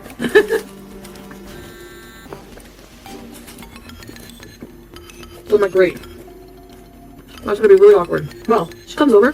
That's not the worst of it. She comes over with the baby. Looks at me, gives me a dirty look, and sits down. She doesn't talk to me at all. She starts bugging him, I think, for like money or something. I don't know. Anyway, doesn't this loser decide to kick up the volume on the awkwardness? He's like, let's watch a movie. Puts in a film. Yeah, you know what it was? Like some Valentine's Day special.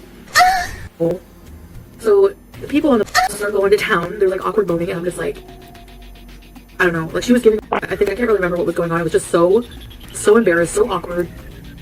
I hated him more than I ever hated anybody at that moment. And hate is a strong word. So I'm like, you know what? I'm gonna go. And then as I was leaving, she's like, yeah, you leave or something like that. Anyway. Oh my goodness. Like, can you imagine that? Like, sitting there watching with this girlfriend, like, girl on told me for so long. Ugh.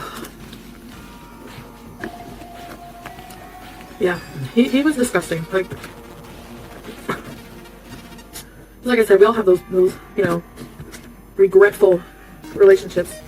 But they make us stronger people, I guess, because ever since then, I just know exactly what I don't want in a relationship. You know what I mean?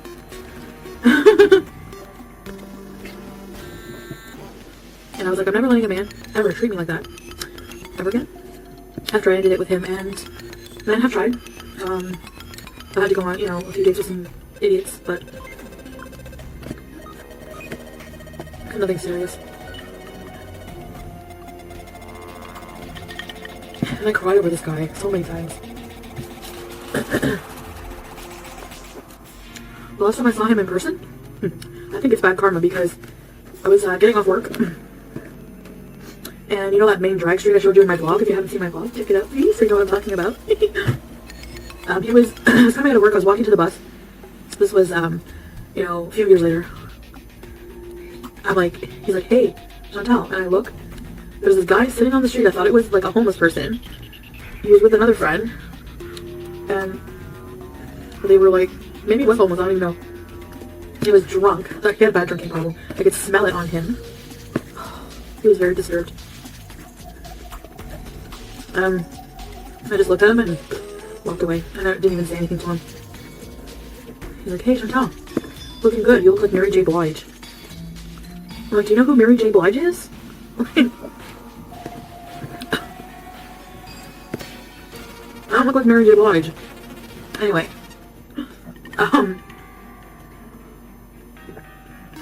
She is very beautiful.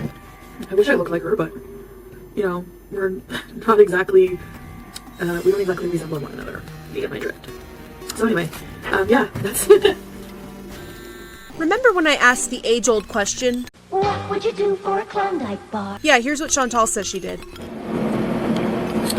So, I guess the next story on my list I was going to tell you guys about is what I did for a Klondike bar. So, what I did for a Klondike bar. So basically,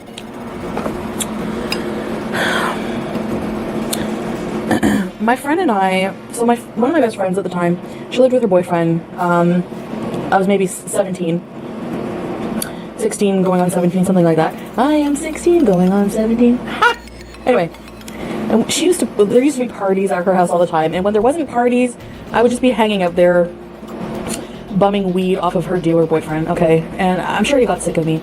Oh my god, wait till you guys hear how mean we were to this boyfriend of hers. I'm friends with him today, and we laugh about these things, but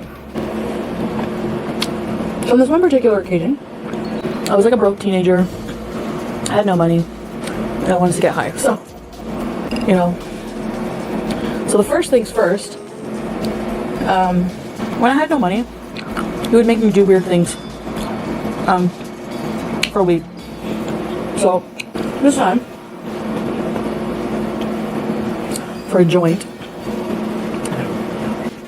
he wanted me to go out in the street, pull down my pants, and slap my and go, caca, caca. So, I got outside, went in the street, pulled down my pants, and started going, caca, caca.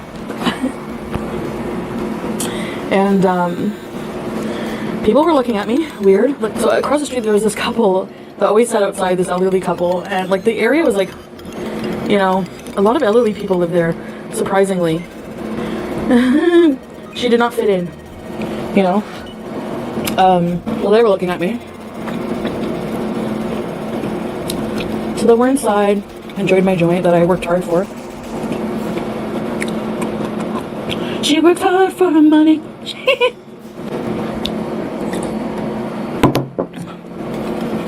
You know, the hours are going by, and I get the munchies, like, I'm like mad hungry, you know, so,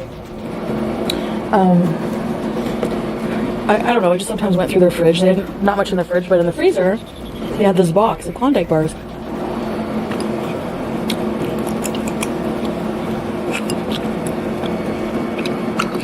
And,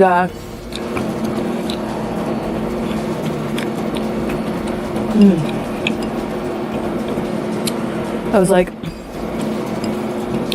yo, can I have a Klondike bar? I was like, my old roommate, can I have a piece? I was like, can I have a Klondike bar?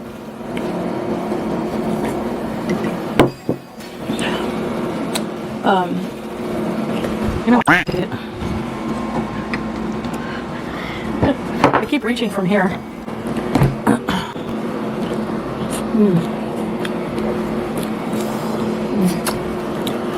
I want to pick the best of the best with all the cheese. So anyways, I'm probably getting on your nerves. So he's like, you want a Klondike bar? What would you do for a Klondike bar? You know, like the classic saying. And I'm like, what would I do for a Klondike bar? I was like, oh no. I don't know, I just liked being weird back then and you know, entertaining people. So I was like, what do you want me to do for a Klondike bar? Name it.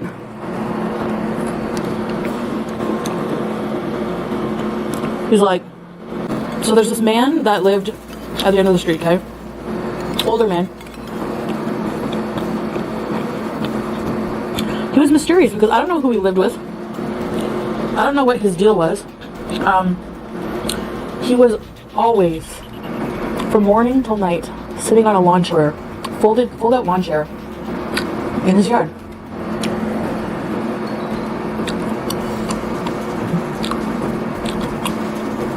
And the guy was like in a vegetative state, like, or completely senile.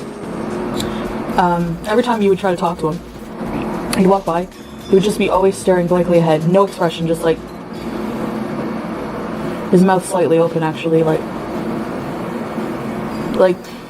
his soundtrack could be the sound of a buzzing fridge, you know, like that buzzing electrical, like, meh, that's what his expression was like.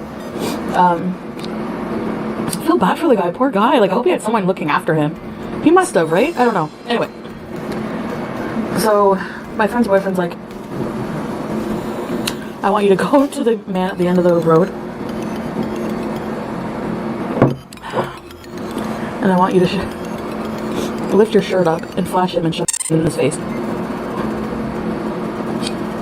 Elder abuse. And I'm thinking, I wonder if he would react to that, you know? Like, he hasn't been reacting to anything, so I wonder.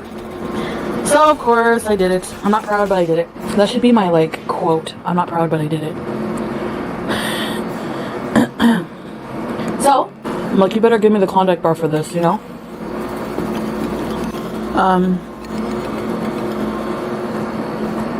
So I go outside.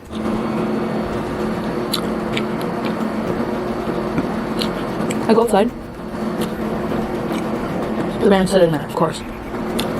It's like nighttime. And he's just sitting there, no expression. I approach him and I'm like, doing one of these numbers, like, nothing. Buzzing fridge, you know?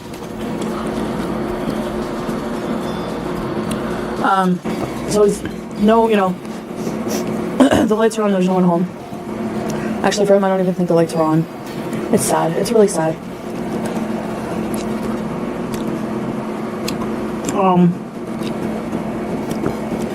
So I lift my shirt, my bra up, and I'm just standing there like this, you know, and still the same thing. No reaction.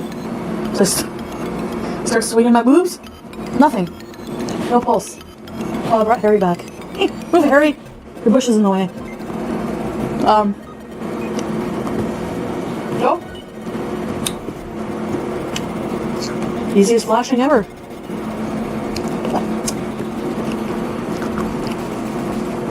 I used to flash a lot back then. It's just, you know, big deal. So anyways,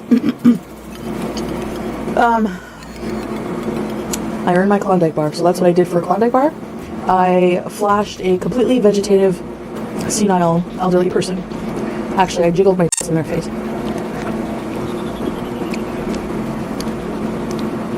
And you know what? It wasn't even worth it because the Klondike bars were freezer burnt. The chocolate tasted stale.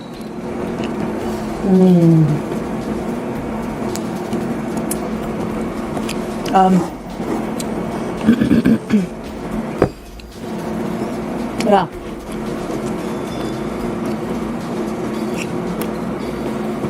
So, we used to be really mean to this boyfriend of hers because, like, she was mean to him with me. It was like a part of our bonding was making fun of her boyfriend. Before they were dating, he used to come over to her place. He was dating one of her best friends, and then my friend found out that that friend was screwing her boyfriend. So she started dating this guy as like revenge. They bonded over that infidelity, you know what I mean? So he would come over, like, he would interrupt. I didn't like him at first because he would interrupt. I was a possessive friend. I always had her all to myself, and then he came along. He came over one day, crying like a baby, like, I don't know, crying, like blubbering, you know. Crying so hard that he had like boogers, and they would hang, and then he'd go and suck them back up, and I'd be like, you're disgusting. Why don't you go home? I was so mean. And my friend would just laugh. She didn't really like him that way at first. Eventually, I don't know if out of convenience or a rebound, they got together.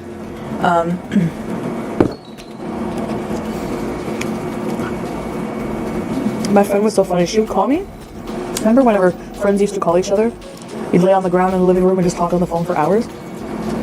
Well, she would call me. I'd pick up the phone, and all I'd hear was laughing on the other end. And I knew it was going to be something funny. All I'd hear was and it was about her boyfriend. Like, this is a woman that they live together. She's like, I found stash. And we were laughing about that. So every time I'd go over, I'd be like, You know, I mean, every guy I know, guys, but he needs to rub it in. And he would read like weird, like, you know, like the bizarre type thing. So we just always used to pick on him. It was bad. We always imitate him. He had like no lips. So every time he would say like, her mom's name was Sue, so he'd always go, every time his mom would give him something, she'd be like, thanks, Sue. We would always make fun of that. Oh my god, we were so mean. And we were mean to his face about it, but he would just be like, shut up, fat ass. As a joke. I mean, it wasn't out of maliciousness or anything. Hi. Oh, that's my cotton candy parcel.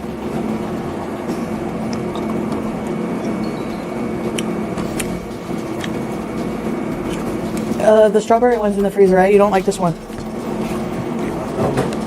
This one is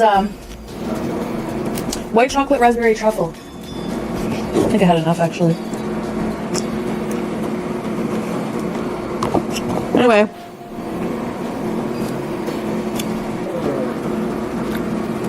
Anyways, guys, thanks for spending time with me and listening to my crazy, weird story. See you later, guys. Bye.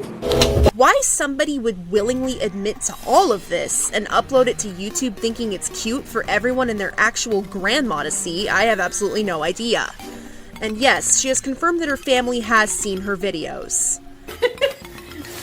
My grandpa, I talked to my grandpa recently, and, you know, oh, it's really hot.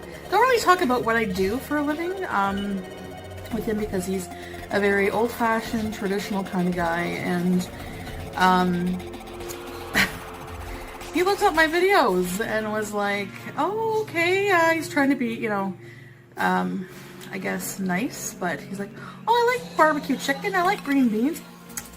There might be some background noise, as usual. Anime in this house, you know. Yeah, I mean, I'm sure he thinks it's kind of weird what I do, but, you know, he was, like, born in, like, the 40s, early 40s, and it's 2020, so people don't go to work with briefcases as often as you think anymore, and there's no milkman, and people fart on the internet for money, so that's how it is, you know? Where am I going to fit this ranch? Okay. It's about here where things really went off the rails in her early life, as Chantal was hanging out with questionable people and turning tricks for food and jazz cabbage full time, while often bothering certain family members to get out of situations she caused herself. It seems those people just enabled her to shut her up and keep the peace. She also admitted to using harder substances during this era of her life as well. The gout symptoms should be setting in by now if you followed my directions earlier. She's talked about these in addition to some one-night stands. My homeless lover. Okay, I mean, who here, raise your hand, yeah or nay, has been horny and lonely after going to a bar and getting drunk? Me. Which is part of the reason I'm afraid to be single. I know it has its benefits and everything, but whenever I was single, I was bitter because of those nights, you know? I'm older now, so it might be different, but anyway. So basically, it was the night when I was going with this one girlfriend of mine to this local bar. There was a band playing that I really liked. It was like a local band. I also have a story about how I stalked somebody in a band. Most story time tellers tell about how they were stalked. I was the stalker. Anyways, no, I'm not proud. It just is what it is. So, I'm going to see this band. I really like them. Kind of local band, you know, from the area. Not famous or anything, but that's a good hit. So anyway, get to the bar. We're already half in the bag, acting like idiots. I don't know how people could stand me when I'm drunk. The band, I was freaking out because as we were going in the bar, the band was walking in behind us, and I was like, oh my god, are you in the band? And the guy was like, one of the guys imitated me. He's like, oh my god, yes, I'm in the band.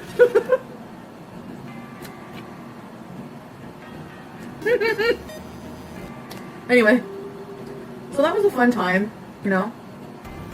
Then, you know, it came around to the bar closing, and I got that feeling like, I want to go home, and I want to get leaving, you know.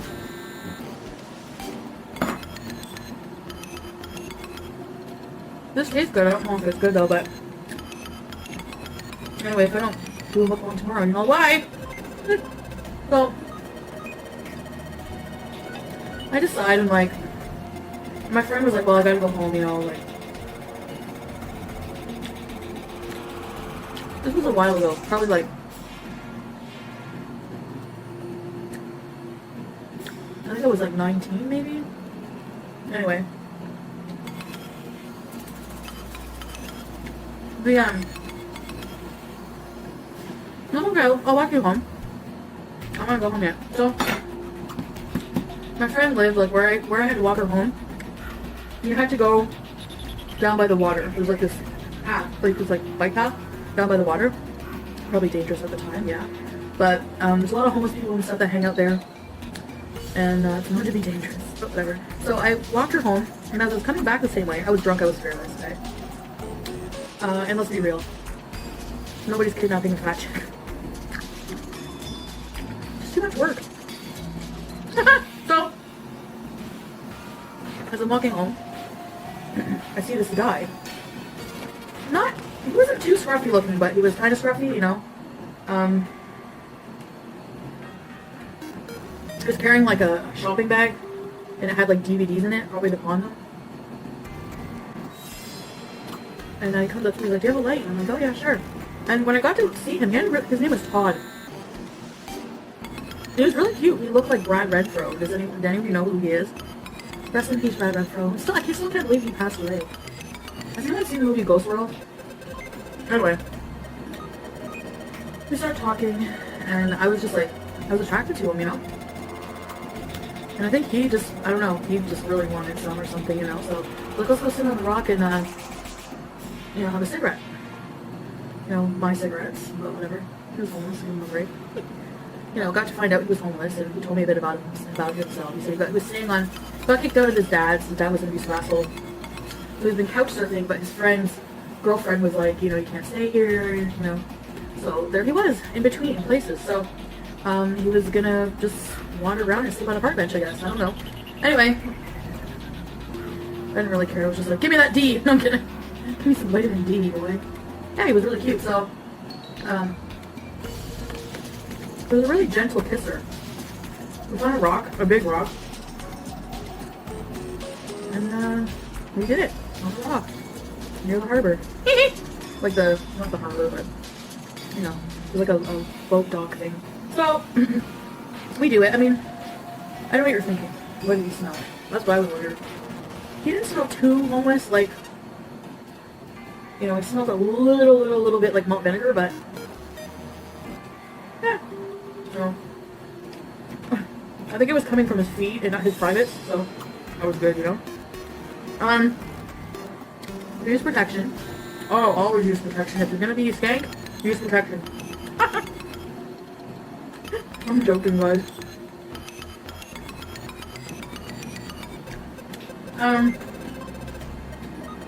Yeah, that was that. So he was my,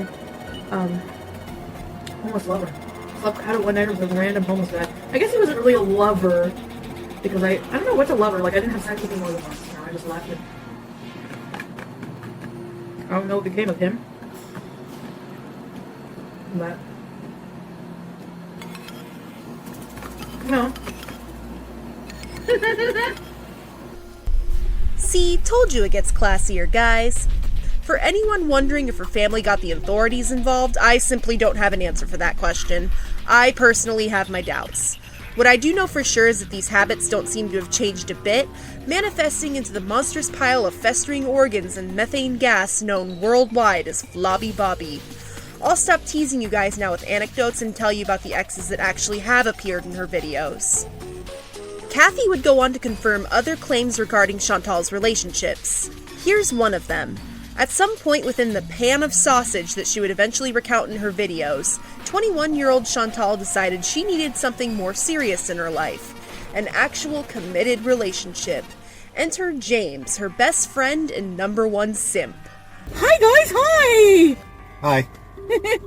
Chantal calls him Peetz since that's short for pizza, I guess. The subreddit's words, not mine. Peetz is a lolcow in another league entirely and also has his own Kiwifarms thread as a direct result of his involvement with Chantal. These two started out as high school friends who shared a class in senior year. When they graduated high school, they moved in together. They started dating after a while and eventually got engaged. They also had jobs at the same call center. Despite them being together for 7 years, Chantal got bored with him and cheated on him incessantly with whatever she could. Much emphasis on whatever because a good portion of these encounters happened at nightclubs and on IRC sites. Peetz was none the wiser.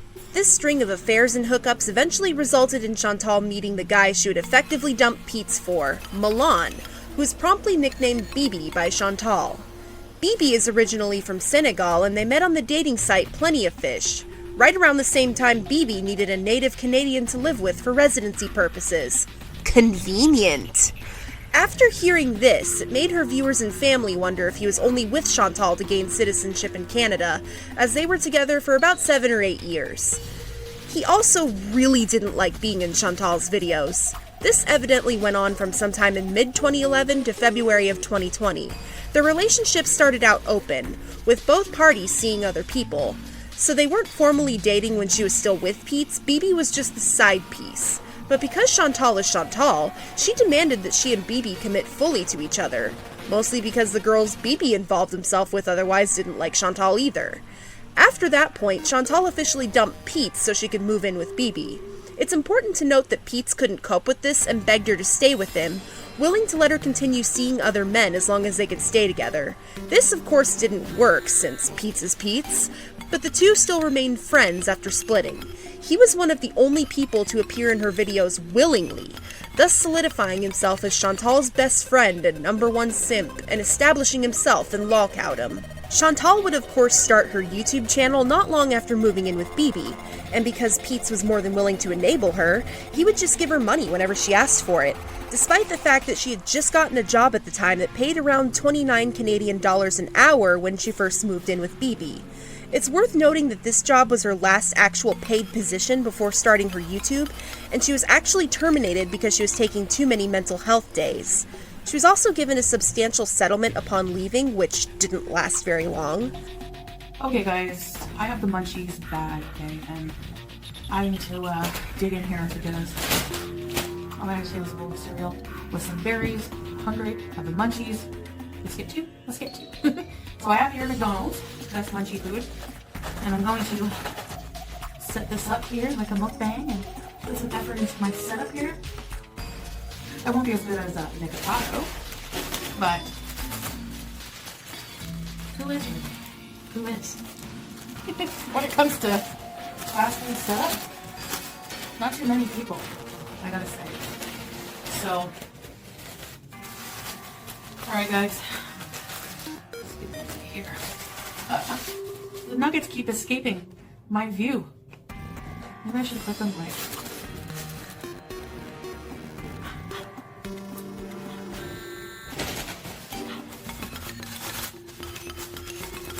But,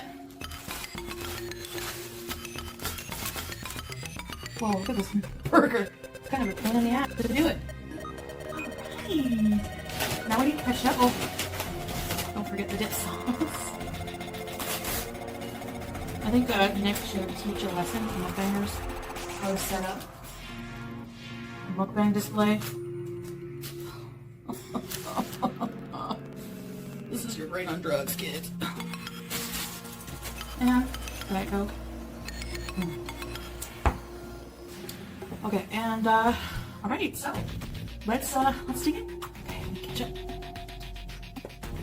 I just did some weird faces for the thumbnail, so we're gonna see that in what's with the thumbnail. She also violated her non-disclosure agreement for the settlement money after uploading her crab salad mukbang video where she talks about them firing her, and confessing she lied about what she told her audience before this upload. As for Bibi, he was the only one who kept his one job, thus making him the primary breadwinner. He made enough for both of them, but because Chantal would not stop ordering and eating fast food, not even that was enough, causing Chantal to leech money from Shmi and Grams as well. Like I said earlier, fast food in Canada costs more than it does here in the US, and their sizes are smaller than ours, causing her to have to order more food and spend more money to even get the portion sizes you see in her videos.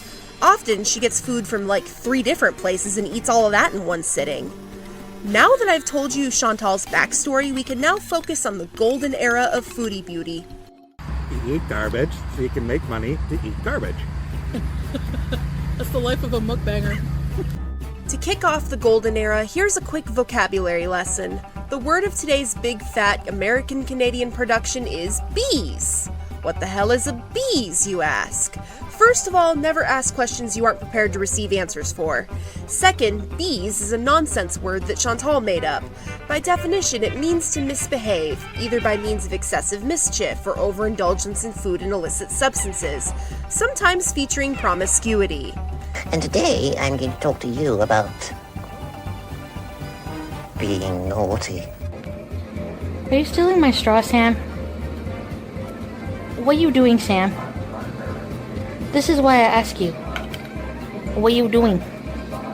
You're beezing. These are beezing behaviors. I'm explaining this word because it comes up a lot when doing research on FoodieBeauty, and those unfamiliar with her may not have any idea what it means. And many FoodieBeauty deep dives on YouTube do not explain this term or its origins. I had no idea what it meant prior to making this video, and I had already watched a few of these. Chantal uses it in her content a lot, often accusing her cats of this era, Sam and BBJ, of beezin'.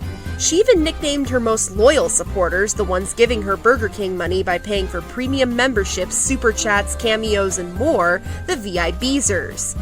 Bees is integral to this story because Chantal tried to make fetch happen. Me explaining this term to you should probably tell you how that went. The Golden Era is named as such because this is the point in the story where Chantal's content was at its peak and right about when she started becoming known on a wider scale for what she is now. Ancient history in retrospect. It is also named the Golden Era over the fact that people covering FoodieBeauty in their own videos were gaining more traction than Cutie herself was. I already explained how she started her skinwalker transformation. Makeup, shopping, and weight loss. Then she stepped into the mukbang genre in 2017 and ended up sinking like a donkey in quicksand. She would go on to fail every diet she tried on her weight loss channel within days, and complain about how she wasn't losing weight. Huh? It's worth noting that in the very early pages of the Kiwifarms thread, not long before Kathy got involved, a troll of Chantal's under the username FatGirlLaughHate posted their email exchange with Chantal in her thread, which is strictly against forum rules.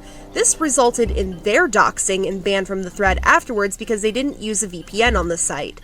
This is probably how Chantal figured out she even had a thread in the first place, and maybe that use of a VPN on a site talking about her would be important. This doesn't matter, as she was easily found out and laughed at anyway, and before this troll made a complete ass of themselves, users on other forum sites discussing Chantal managed to dig up Chantal's personal info on other corners of the internet, such as LinkedIn. It was easy to find since Chantal used her real name, and all of it was posted on those sites by trolls, and news of people contacting Chantal's mom eventually made its way to Kiwifarms in December of 2017. Chantal would even delete her Facebook account over this. Because of the golden rule, I'm assuming she's just referring to the forum sites simply talking about her failed diet attempts and nasty posts, rather than anyone actually going that far. The same troll who posted their email exchange on Kiwifarms went on to UTalk Trash to admit to posting it, and further compare Chantal to Amberlynn Reed. It's likely that this troll user originated from there. This user, Dread Riding Hood, would also go on to say that messaging Chantal's mom was repugnant, despite emailing Chantal herself, and then admitting to doing it for clout. Keep in mind that the Chantal show was by no means a famous YouTuber at this point. This is just to give you an idea of the kind of attention Chantal was garnering early on, why people even watch her at all, and why people like me cover her in videos like this one. She's a My 600-Pound Life, Jerry Springer, and Dr. Phil episode in the body of a living person. Out there. In the world. Our world! Most of Chantal's videos aren't worth the watch unless you're researching them to better analyze her as a person by what she's willing to show on camera. Lump that in with her inconsistent uploads, the way she alienated her audience for their concerns, and the forum post discussing her, and that pretty much explains her channel in 2017. 2018 would shape up to be even worse as she hilariously failed veganism and the Kathy incident on Kiwifarms occurred, which was also discussed earlier. We'll start the golden era about here.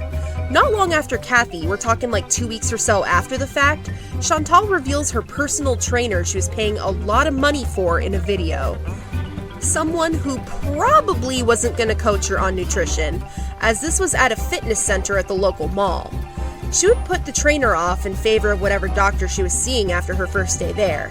And then she would put her doctor off to eat garbage and buy pretty crystals to ward off her health issues, to make more money, to eat garbage. Whatever. She was crushing on the trainer in this video and everyone could tell. And yes, viewers already knew about Bibi and their supposed relationship status. Okay. Okay, everybody. This is my trainer. Hi. George, not Joe or Jim. Yeah, I got his hair done. And we're gonna walk into the hot yoga room a little bit today. Yeah. So, I promised you, we're bare feet right now. Can they see in the mirror? So, how come your tag says hot yoga? This is my favorite class. And if I could teach something on the side, I'd love to do hot yoga. Oh, please. The person's going. I'm not good with the camera, by the way, so I'm just like... You gotta stay in frame. Well, yeah, but you're short, though, that's the thing, so... Yeah. Sure. I'm looking to it. Sure. Oh, we got the mirror works. Oh my god. Alright, we're just walking around the hot yoga room. Like a beach ball. You're good. You look fine. It's not even on the heat, but it's so hot. Right? Oh, yeah. It's at 30 degrees right now. Can you explain the workout we did at the beginning of the day? Oh, so what we just did was 3 sets of standing up squats. Really good way for Chantal to work out as many muscles as possible, and a simple motion, something we do every day. Very practical. We mixed that in with just a bit of twisting on the side, so working the obliques. The big muscles on the side here, something she needs to work on. 100%. She does have a lot of back pain, so we do want to make her glutes and her stomach a lot stronger. We did mix that with a bit of just ball smashes. Can you kind of demonstrate what they look like? The ball smash? Yes, please. So you take a ball that has like weight? The ball was about 5 kilograms, so it does bounce a lot though, but we mitigate the bounce with a mat on the bottom, so you have to like... So you just grab it and bounce it? Pretend something's heavy, you don't like it? I guess so, sure. That you already ripped off? Is that how that works? Sure. Yeah. I'm glad. This number there. So 3 sets with that, and then we also had step-ups. The step-ups I always like them a lot for Chantal because, man, they kill you, and they're so simple. See, my back starts hurting. Like, 100%. Look at your feet. I'm like wobbling. How come they do that? Wobbling in the feet? Well, the biggest thing is, if I'm looking at you walk, you're catching a lot of your weight on your left foot with your big toe. So, no, hold that. So, big thing with you is if I look at your toes. Hold on. Alright, George. If we're looking at Chantal's feet, how she is, I have the same thing as her, not knees. So, you see how my knees are together, and if I put my feet, it's just like an iron vise in here. Yeah. It's the same thing, she breaks in. You have to make her butt and her feet stronger. Open her up. So, change the camera. Look like how you're shaped at the bottom. She has the same thing. Put your feet together if you can, as close as you can. Does that mean? It's too tight. Way too much tension right above the knee. So, like, right here. So, can you do me a favor? It's gonna hurt me, but it'll show you. Push here. Like, grab it and just push. Ah! I have aggressive knock knees, right? So, all I have to do is pop them out and work on it. Right? You have muscular legs, though. Oh, thank you. From biking all day. That's from me being heavy. Oh, you bike all day? Sorry? You bike all day? A lot. Well, I'm down 110, right? So most of my legs has been just being, really fat for a while, and then just taking it off. So how long did it take you to lose that weight? On my own time, that was like a year and a quarter. I do a lot of weight training, so because I'm a young man, if I lift heavy, I can work a lot of stuff. That's why you and I do some of the uniform motions. A lot of walking and understanding when I need to eat, right? Right. Because when I'm talking to you, I tell you, have most of your calories in the morning, set the day to burn them off. Have your carbs before and after a workout, so they use up. Right. So it's a quick burning energy. have protein every meal. Simple little things that makes it really easy. Yeah. And like I said, your biggest things are very treatable, right? Right. So, whatever. Oh, excuse the powdery feet because I have feet swell a lot. So. Okay, well, thank you very much for meeting my subbies. I really wanted to meet you. So George and I are gonna, hold on. So George and I are gonna do more things together. I'm gonna see him twice a week, right? And this is just like the end of the workout, just to cool down, just walking around here a bit. Yeah, we're probably gonna go on walks together and stuff like that. So Saturday. So yeah, we'll see you guys. Thank you for watching. Bye. Her string of failures and spinouts have been branded the Chantal cycle by forum posters who have been observing her since she started. On screen now is the artifact of such an era. The cycle will go something like this. Start dieting, doing daily weigh-ins, and exercising in videos. Hey guys, I'm just stretching my hamstrings. I don't know, I'm just stretching something. I've seen people do this, so I just wanted to, I guess, film something I would normally do in private. It's just my idea of a fun exercise. Yes, I have some trouble breathing, I have some breathing issues. When those videos inevitably flop, argue with the haters, block them on stream, and insult them for not blindly agreeing with you and questioning your every move. It is ridiculous that an overweight person is told what to do, or what they can and cannot eat, what they can and cannot wear on a public platform. It is ridiculous that people mental illness shame others. When you say things like, she's manic, she's bipolar, you're saying it in a derogatory, condescending way. And if I was, and if I did have that mental illness, what's your point? Why are you mental illness shaming? Don't use it as an insult. How is it okay for skinny mukbangers to gorge on thousands of calories, but it's not okay for me to eat any fucking thing other than salad and lean protein? How is it that people have an issue with me eating corn tortilla chips, but don't have an issue with people eating bacon and cheese and waffles just because they're on a keto diet, because it's a trendy diet? How is that okay? I've turned comments off again because the minute I open them up, it's just constant negativity about what I'm eating and shaming me for what I'm eating. Like that fucking helps. I've said so many times before that I'm not eliminating foods, I'm not restricting. It's my life. I can live it the way I want to. If you have a problem with it, then just leave my channel. I'm keeping comments off. I don't know. I hope for a long time, because honestly, I'm so fucking happier when I don't have to listen to it. When I don't have to hear people judging me for what I eat just because I'm fat. You don't know the full story on my health. You don't know everything. You don't know what I'm working on in therapy. You don't know my real blood sugar levels. You only know what I told you. And I shouldn't have opened that can of worms. Oh Lord, how I wish I didn't. But even if I didn't, people would still make those comments. Because look at someone like Hungry Fat Chick's comments. Constantly just shaming and shaming for what she's eating. It's her life, let her live it. It's my life, let me live it. Again, if you're so bothered, then just leave. People are sickeningly obsessed with what fat people put in their mouths. It's ridiculous. And if I have to hear one more time, your channel's promoting, you're influencing people to be obese just by existing and just by eating something I want to eat, it's so fat phobic. It's disgusting. And just be quiet. It's just frustrating as a fat person having to deal with this day in and day out. Since the beginning of my channel, I don't want to close my channel because I love doing this. I love making videos. For people who like to watch them, not for people who obsess over everything I do and hate me for it, for what I put in my mouth, or for not dieting the way they think I should be, for eating carbs. I've had riots over eating carbs. I've had nasty comments over because I eat too many carbs. I can tell you where to shove your carbs, but you won't like it. I'm so sick of the word. It's so triggering. You don't understand that. You're not helping. You think you are. You think that other people being nice are enabling, and that you're helping with your shaming comments. It's the fucking opposite. Okay? Everyone has free will. Everyone's allowed to live their life the way they want to. If I want to try to be healthy one minute and do what I want the next, that's fucking prerogative. But just because you see me eating rolled tacos or a meal that's not steamed with vegetables and quinoa does not mean, or truffles, or 8 pounds of cheese does not mean I'm not doing anything and then I've given up. So, please, Quit the diet you just started like 2 days ago and do another MSG-loaded mukbang video to spite them. Resume being nasty to the haters and turn off the comments section. So before you all start typing, what happened to your diet?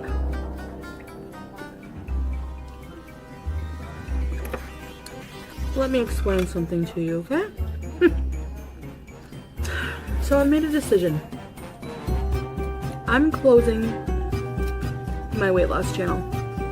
My other channel, I'm shutting it down. I am too to deal with, you know, all these experts in, you know, in diet, and then these people who are like, well, you wouldn't get hate if you wouldn't tell people that you're losing weight or you're vegan. You know what? You're right. So I'm not going to. I saw Amber Lynn Reed's video of her no more weight loss journey, and I understand why. Because it's sickening. It's sickening. No matter what you do, people think you're eating bad. You eat a piece of fruit and people think that you're like, you know, like, no, I can't handle that. People need to worry about themselves. This is a mukbang channel, so if you can't handle watching someone big eat something, go watch a skinny bitch eat a salad, okay? And also, I'm not making my weight loss anything public because I'm too inconsistent. I fuck up. So, whatever. And if you're gonna be like, oh, so what, you're just gonna gain weight and be 800 pounds? Well, if I do, what's it to you? And, you know, I'm not saying I'm giving up on losing weight, but I'm not gonna talk about it on this channel, and I'm not gonna talk about it on YouTube at all anymore. So, there you go. So you don't have to be frustrated anymore. Okay, so let's have a bite. When the mukbang video bombs, or if you're caught in a lie, cry about it on stream or in a video, upload a crappy apology video and make plans to try a new diet, only for this pattern to start all over again. Hey guys, so I'm an idiot. I'm a complete impulsive idiot. So this video, I took down my orange chicken video discussing the Trisha Paytas and Nikocado situation because, like the idiot I am, that's going to be the word of this video, idiot. I didn't watch Nikocado's video before making the commentary that I did, and that's the reason I took my video down, is to be fair to Nick, because after watching his video, I'm actually kind of appalled by what I saw, and do feel really bad for him actually right now. Yeah, I mean, I feel bad. I do. I mean, the receipts show blatant lies and, you know, just her kind of being mean to him in a way. So I just feel like, to be fair to him, I made him, like, I tried to be objective in my video, but I felt like it may have put him in a light where I was accusing him of being opportunistic when I see that it was actually Trisha who's kind of, you know, keeping this going and was kind of mean-spirited. I was really like, when he first held up the phone at the beginning of his video, showing her like laughing at him and talking about Orlin and just like, yeah, and the other clips, and I was just like, wow, you know, okay, I really need to, I'm not going to be talking about drama anymore because I can't be bothered to really pay attention to it like in the way that I need to in order to make commentary on the situation. So Nick, if you're watching this, I do apologize for my video. I don't know if you probably didn't even see my other one. I wasn't bashing anybody in that video, but I still didn't know what I was talking about. So I took it down, and I see that there are, I mean, he did expose blatant lies, you know, with the whole thing with the whole ghosting, which I thought wasn't, you know, a big deal at first. I see that she's the one who, was her idea. So if it's your idea, And he had 50,000 subscribers at the time, so, and that's around what I have now. So for somebody who's a smaller channel, and it's a big deal to have somebody you idolize, you look up to, and somebody who's a much bigger YouTuber than you, for them to pay attention to you and be so nice and say, let's meet, I would be like, oh my god. And I would probably, like, let's say like somebody, I don't know, like B Loves Life or something, or even Nick Avocado, even though I know he doesn't like me, even if he was like, hey, you're awesome, we need to meet, I would be like, oh my god, you know, like that would be awesome, you know, like just as a smaller YouTuber, have a bigger YouTuber even pay attention to you is a big deal. Like, let's be honest, let's be real. So I think she had some responsibility at that point to, at least if she didn't want to meet him, to at least say something about it, you know?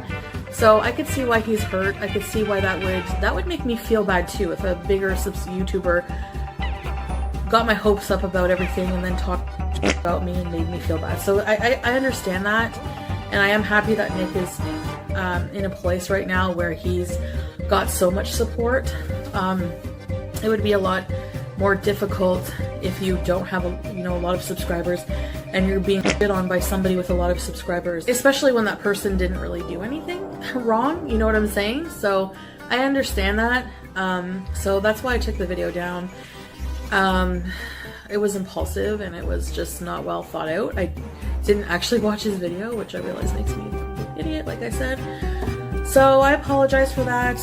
And that's probably the last of them we're going to talk about any kind of drama or anything like that. So anyways, so I hope that they find some resolution for this and it all works out, all works out for Nick.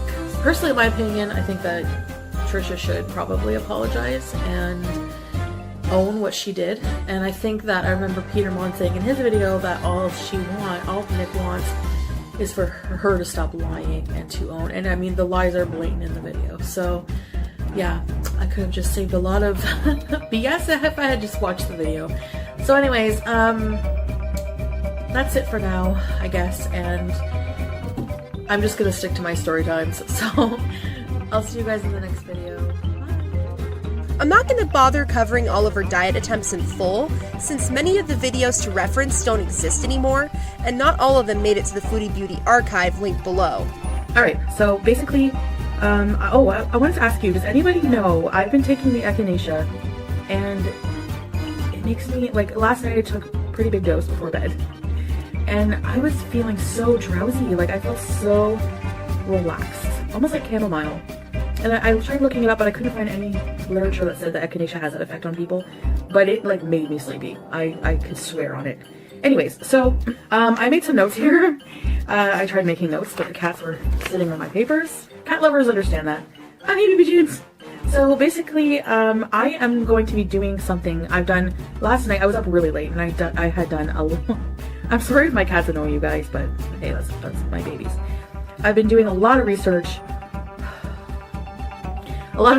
and a lot of watching Leanne Vogel's, the keto videos, Eric Berg, all of the 9 yards. And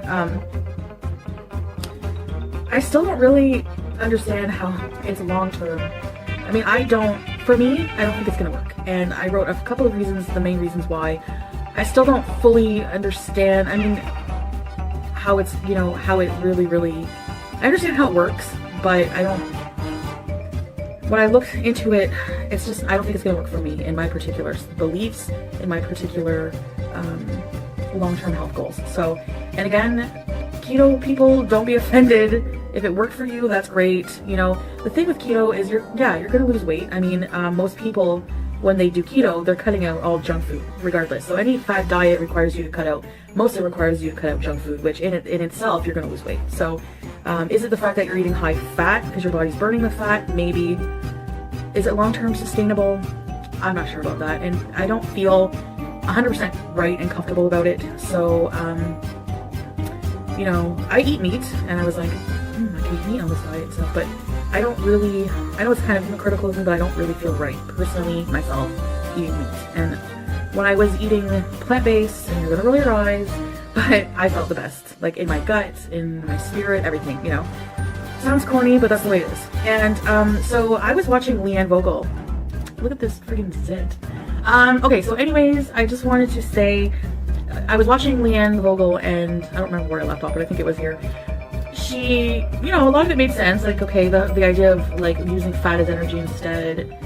But then like, she was eating breakfast, and she was eating sauerkraut, cherry tomatoes, ham, and sausage, which doesn't agree with my stomach. And then she was eating, and then she's like, to add fat, because it's a high-fat diet, she would pour bacon grease on it. And I was like, no, I can't, no. You're never gonna convince me, and I'm not dissing people. You can believe what you want. Like I said, we need to respect each other's opinions. But you're never gonna convince me that eating bacon fat is good for you.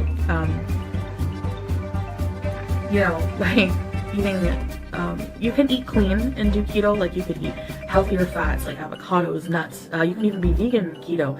And a lot of the time maybe I will be, because, you know, but I'm not going to eliminate completely carbs from my diet. And so what I'm gonna do is I'm gonna be filming a mukbang, which is the salmon I bought. I want to eat the wild salmon. I probably won't. I don't know what it is, but lately the thought of eating meat and things like that just really makes me feel nauseous. And I think, I don't know, I get like that. I get in these phases. So I think that what I'm gonna do is, just to start, completely eliminate the following from my diet. Animal products, so dairy, meat, eggs, everything, animal products. Number one, I can't afford to eat, to be healthy, I can't afford to eat grass-fed, organic. It's so expensive, and you know, my own doctor told me to avoid eating too much meat products because of, in commercial meat products that you get at a grocery store, because of the hormones and additives, antibiotics, things like that. So I have a hormonal problem. So I know people have said that they've regulated their hormonal problems with keto and all this stuff, but I know people who have cured their hormonal problems, PCOS, with a completely plant-based and unprocessed diet as well. So anyways, so I'm going to eliminate animal products, I'm going to eliminate processed food, I'm going to eliminate, so processed food I guess would be like gluten, wheat products like pasta. I'm just going to completely eliminate gluten and see how that works. And I'm going to, you guys are really gonna find this weird. Just keep an open mind. This is gonna be, I'm gonna be doing a fad type of diet for the next, until I see my doctor again. And I'm gonna be documenting every day, so I have something to bring to her. And I'm gonna tell her why I'm not gonna be doing a keto diet, but I'm gonna weigh myself, so you're gonna see the weigh-in after this video. And I'm gonna be doing a potato diet. I don't know if you've heard of it, a potato cleanse, potato diet, whatever. If you want more references of people who have done it, check out High Carb Hannah. I'll link their channels below. And Jordan Shrinks. This girl was very heavy. She was, I think, about 300 pounds. She lost 135 pounds in a year, eating completely plant-based, and she lost even more weight doing the potato diet for 30 days. I'm not going to do it for 30 days, but, you know, but macros-wise, I don't think it's much different than eating a plant-based vegan diet. So, for example, all of you who think potatoes have a bad rap, you need to do research. You can't just say, oh, potatoes are white and starchy. Because I'll tell you right now, I did my research on potatoes. So the potato diet, first of all, consists of eating potatoes. This will like about 20 potatoes a day. I'm going to count calories. I'm not sure how many that will be. I'll let you know. You can eat potatoes. I'm going to eat organic potatoes because it's also a cleanse type of diet.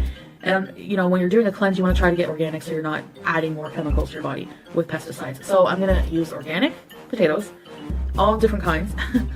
And you can not use any oil. You can cook them however you want, mash, whatever, but you can't use oil, butter, nothing like that.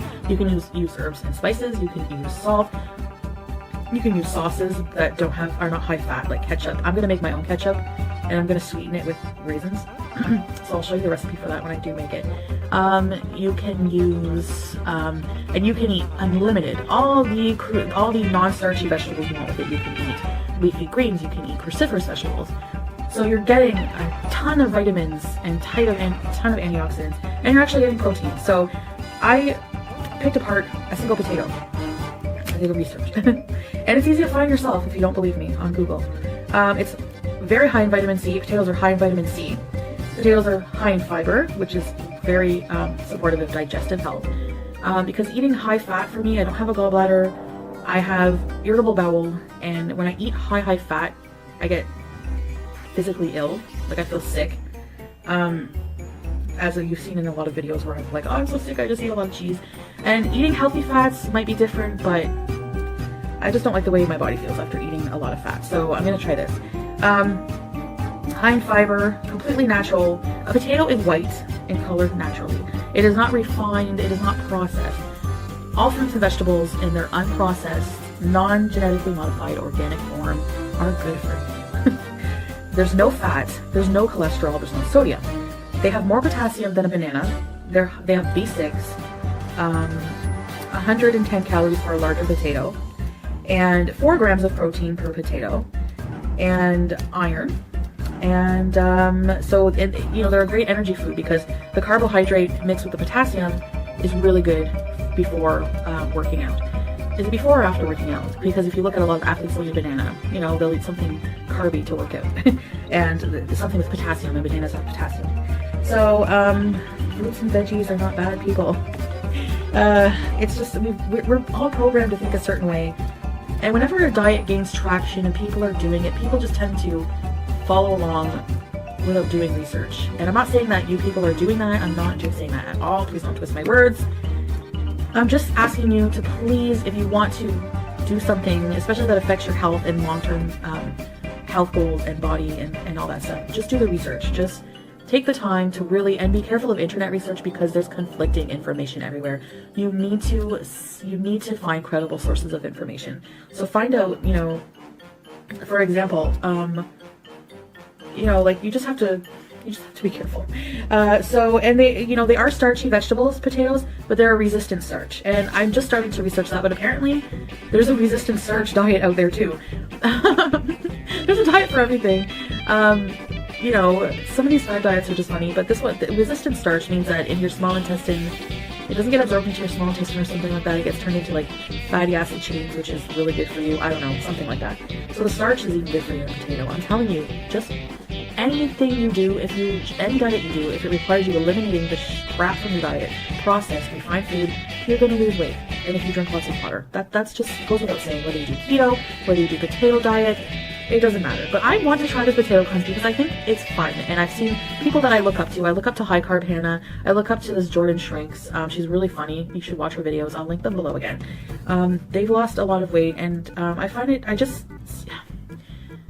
it's a feeling. And I might sound preposterous to some people, but it's almost like an intuitive feeling. It's just a feeling how I feel good when I'm eating completely plant-based. And I don't want to waste it. So I just think that you just really listen to your body. I'm learning to do that a lot more. And it's actually the naturopath was talking about emotional intelligence. And I saw someone comment something else about like emotional control or something like that. I've gone through all your comments. I have yet to reply to some of them, and I will be for sure. Just give me some time. But I guess that's it. I'll quit rambling. Everyone who started out as a fan was starting to see the truth. The attempts to silence her viewers led them to discussing her on gossip sites outside of YouTube, which got the attention of more people who don't like her. Others were willing to forgive her failed attempts, only to realize later after a few rotations of the cycle what a joke she is. Some people discussing Chantal in these online circles were already marveling at Amberlynn Reid, Nikocado, Life by Jen, and other morbidly obese mukbangers of the same caliber. Remember when I said Chantal would leave comments on videos that she really shouldn't have commented on? Yeah, this is how Chantal got forklifted into Gorlworld. Because she can't be stupid on the internet without people noticing. If you want my opinion on who's worse, Chantal or Amberlynn, it's currently Chantal. I'll try this question again if I make an Amberlynn Reid video. As more people watch this unfold through their favorite channels, more people came to know what a FoodieBeauty is, and by extension what a Chantal is, and what a Peetz is, what a Bees is, etc. And their reactions were hilarious. Oh, y'all, welcome back. And I know technically on my Chantal show journey, I probably owed y'all a video on this a long time ago. But, you know, I'm just a busy lady. So, before we jump in to the things about our girl Chantal that I want to talk about, which is primarily her hot trainer.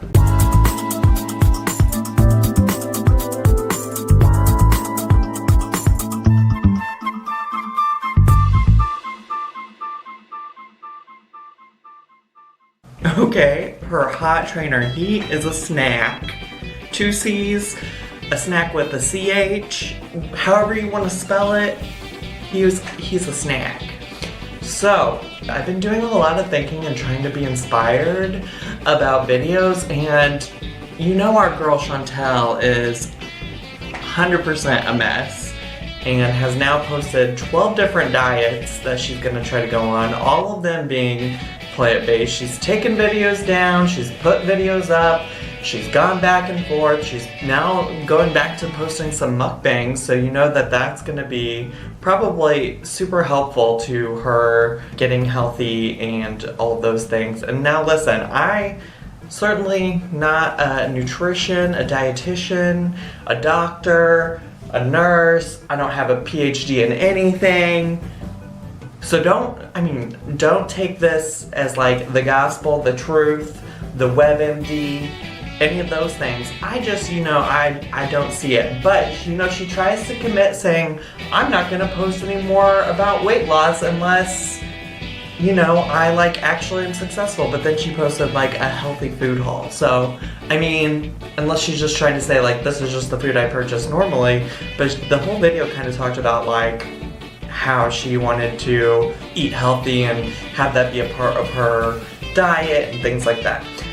All of this to say that this video is really nothing about that. This really is a video about really paying our respects and our memories to her hot trainer. We got to see him finally for one video, and then she promptly kicked him to the curb.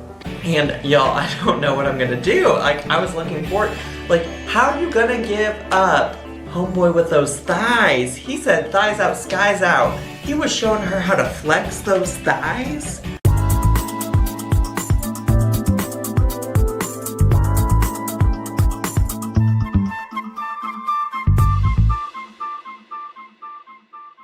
Those thighs were everything.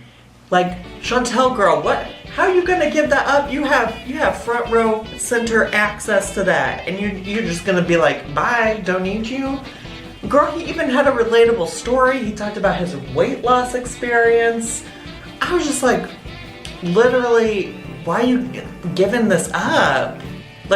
He seems to be very committed to you, and he's cute. I know you claimed you weren't attracted to him, and maybe you aren't, but girl, he's a catch. He is fish of the day, tilapia, sea bass, red herring, clownfish, shark, whale shark.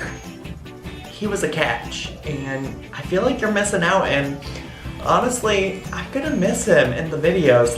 I feel like we're really missing out on some great quality content. That's the content I wanna see, Chantal. I wanna see you in that gym, working your booty. I wanna see him in that gym, working his booty.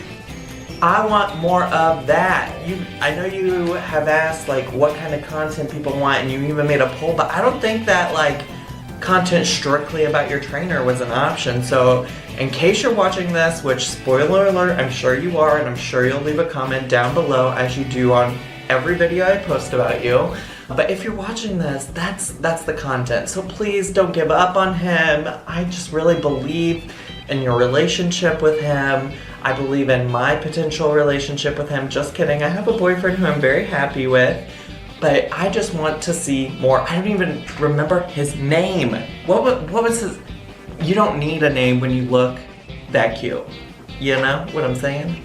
Now, I'm not trying to objectify him. I really do think he seemed, even though people in the comments were skeptical, people in the comments kept saying he wasn't real, or that he just, was using you for money, and that he just wanted that paycheck. The video you posted of him seemed very genuine. It seemed very much like he was invested in your well-being. And I just think it's sad now that we've given up on that. We've just said deuces. Now, maybe I misinterpreted this. Maybe I misinterpreted this, and you haven't quit the trainer or something like that. Maybe I'm wrong.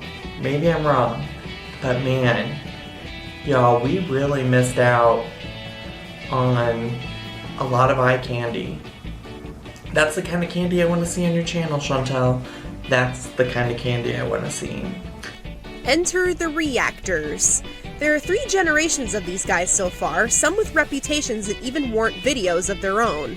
I'm not going to get super in-depth on the drama surrounding all the Reactors in this video because there's so many people involved and there's so much more terrible I want to get to. Also, it's fucking boring. If you want to learn more about the Gorlworld Reactors themselves and their tentacle in all this, I urge you to check the sources for this. After you're done watching Toad's documentary, try Septa7's parts 1 and 2. She introduces everyone specifically involved with FoodieBeauty, be it friend or foe, before explaining Chantal's history. She also does a really good job of keeping track of all the Reactors as well as minor characters in the Chantopolis lore. To be honest, I'm not as interested in the Reactors or minor characters as some people. I'm more fascinated by Chantal herself, hence why I want to keep this video more about her than anyone else involved with her. But the Reactors are some people's first introduction to FoodieBeauty as a lolcow if it wasn't their friend who was watching them or Chantal. So I will address specific situations involving them. We'll start with FoodieBeauty versus Zachary Michael. At this point, early May of 2018, channels making parody videos of Chantal's content were cropping up and doing well, many of whom were former fans turned haters. Chantal didn't like people making fun of her and would throw copyright strikes left and right at these channels for stealing her content and using it to get more views than her. Many of these casualties were videos like my opener. She did this to get these uploaders to either private or take down the videos. Eventually, her targets got bigger. Zachary Michael would receive not 1 but 2 copyright strikes courtesy of Cutie for using her picture in the thumbnail for a video discussing her. Zach was already covering Amberlynn Reed when he noticed FoodieBeauty's advice comments meant to be encouraging on one of Amberlynn's videos, and after looking into FoodieBeauty's history at that point, he decided to cover her as well and point out all the hypocrisy Chantal was actively trying to ignore. He would also deconstruct her lies like he would when covering Amberlynn, as well as compare the two, especially since it was talked about ad nauseum in the forums. Chantal would further accuse Zachary of being a bully who was using her name for views. He would receive a second copyright strike for continuing to cover her after some back and forth. Alright y'all, welcome back to my channel, and today my special guest, FoodieBeauty Chantal, is here to have a discussion with me. We're gonna talk a little bit about her most recent video. Yeah, well, just as a reminder, I am so high above you. I'm like on the highest tier when it comes to YouTube content. Like, my content is so great. Yeah, you mentioned that one of the reasons that my content isn't good is because, like, I use your name, Amberlynn's name, to get views, and that I'm just negative, and that's all I do is use other people's names for views. Is that right? Yeah, you're awful. You're the worst. You say all these mean things about me. None of it helpful, none of it constructive. You're the worst. Oh, wow. Well, FoodieBeauty, I'm just so confused because you said some pretty terrible things about people and used other people's names before in videos. What? No, I haven't. Need I remind you of Simon? Number 1, if you're going to expose anyone for being fat, maybe start with your face. Like, were you stung by a wasp nest recently? You should get that checked. Number 2, I know you want me, Simon. I know you have an obsession with bigger girls, but you can't have me. I don't work with men whose noses are larger than their dicks, okay? Number 1, I have a thick and without the proper equipment, it's just not happening. Need I remind you of Amberlynn? You are the biggest hypocrite. You know who you are. You are the biggest hypocrite. You are one of the biggest liars on YouTube, and you are calling me a liar. Even if I did, let's just say I did lie, okay? For whatever reason. You lied. Oh, the sun is in my face. You lied about somebody actually listening you. And apparently that was, you know, I've seen the videos that was like debunked by the person, you know, and you put their life in jeopardy, you put their reputation in jeopardy. That is a serious accusation. And if I had lied, it was about giving somebody a burger. Need I remind you of Julie Terryberry when you used her video just to try to get sympathy for yourself? This girl, this Canadian autistic girl, her name was Julie Terryberry. She has over 200 pages worth on this forum of pure making fun of her, basically. And a viewer notified me of that, said that place is disgusting. Look up this girl, she killed herself because of the online bullying. Or how about that time that you came for me? Yeah, I filed copyright on this YouTuber today because, you know what, I've had enough. And you know what, I warned you a long time ago that I was that kind of person, and I was coming for you with that, And now you want to make a video about Eugenia Cooney? Like, girl, who's using whose names for views? All right, Eugenia Cooney has lots of viewers, and let's not try to act like you ain't trying to get in on some of those views, okay, girl? Okay, all right, so. His channel would have been in danger of being terminated with a third until he filed a counterclaim to appeal this.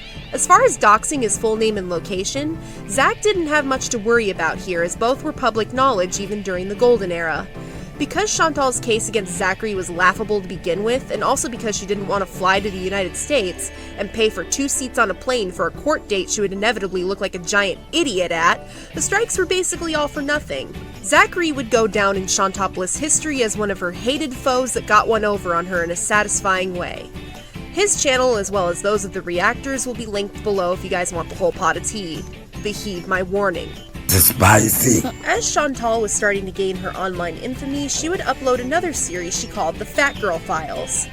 Fat Girl Files is where Chantal would just share gross and embarrassing tales about what it was like to be a fat girl from her perspective. These were just Chantal's way of emulating a person who could take criticism. Embarrassing is that, I have a really big, large backside. Big butt. And I cannot lie. I used to love that song on a side note. I was like, yes, he's defending big girls. But then it was like, I like big butts and I cannot lie. All you other brothers can't deny. When a girl walks in with an itty bitty waist. Right there, that's when it Yeah, he wasn't talking about morbidly obese chicks. He was talking about... So I can't. Okay. I have to be really careful.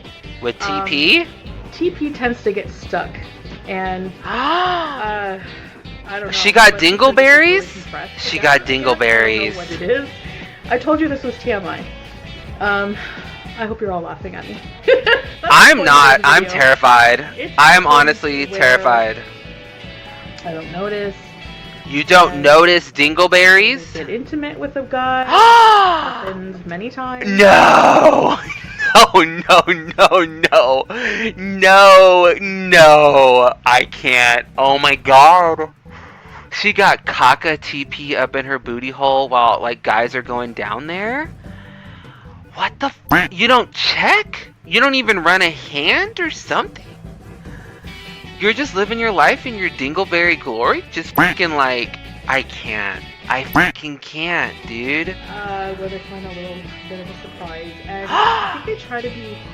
I remember I told you the story time about the gynecologist. Well, yeah, I think one guy just tried to be really nice about it and not say anything and just kind of picked it out. I felt him pick it out. No!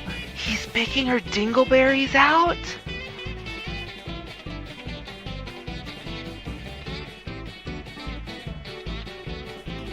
I can't, no. You're just letting dudes pick your dingleberries out? What the f? That's freaking dark. That's so dark. Get some freaking wet wipes. What the f? I'm so confused. There's so many ways to rectify that. But you choose to just walk around with dingleberries and then let your suitors just fucking go exploring in your fucking cavern of fucking dookie and get the fucking dingleberries? I can't. Oh my god. That's freaking crazy. Toilet paper. Enter Michael B. Petty, whom Chantal refers to as Michael B. Bully, as he reacted to many of her Fat Girl File videos and made fun of how gross he found them. After his video regarding the infamous Dingleberry story went up, Chantal would bash him in a video by calling him mean. She would bring up the fact that he had weight loss surgery twice. Michael B. Petty would respond by claiming that she and Amberlynn were making a mockery of fat people, shedding light on the time Chantal was mean to others online in his clapback video. Just because you can see her again and lost weight doesn't mean that you can be an asshole to other people. So that's what that looks like. Hey, what up everyone? Now, obviously you all know why you're here and why you're watching this video, and it's because of a certain vegan YouTuber named Floppy Bobby. She recently came out with a reaction video, or a video calling out the reaction channels, and she decided to invoke my name in this.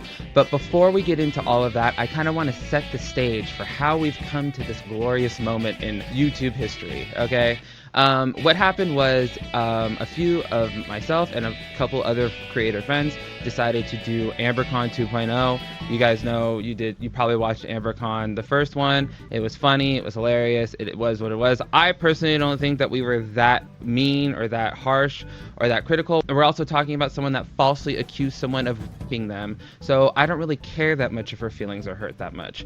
But a certain someone who wants to be Amberlynn so fucking bad has decided that she was going to take it upon herself to try and squash the AmberCon panel, and she felt that we were going to talk about her, and she was already upset, and we actually had no plans. We had zero plans to even mention her. We had talked about some of the talking points that we were going to talk about before we even did the panel. So there were really no plans. No one was going to invoke her name, no one was going to invoke her spirit, blah blah blah, none of that shit.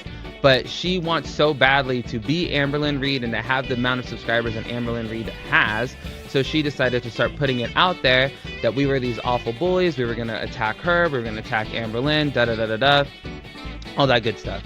And she was putting it out there that we were disgusting people because we were essentially raising money from the AmberCon for the Trevor Project, which is a charitable foundation that helps at-risk gay youth who are suicidal or being bullied in school.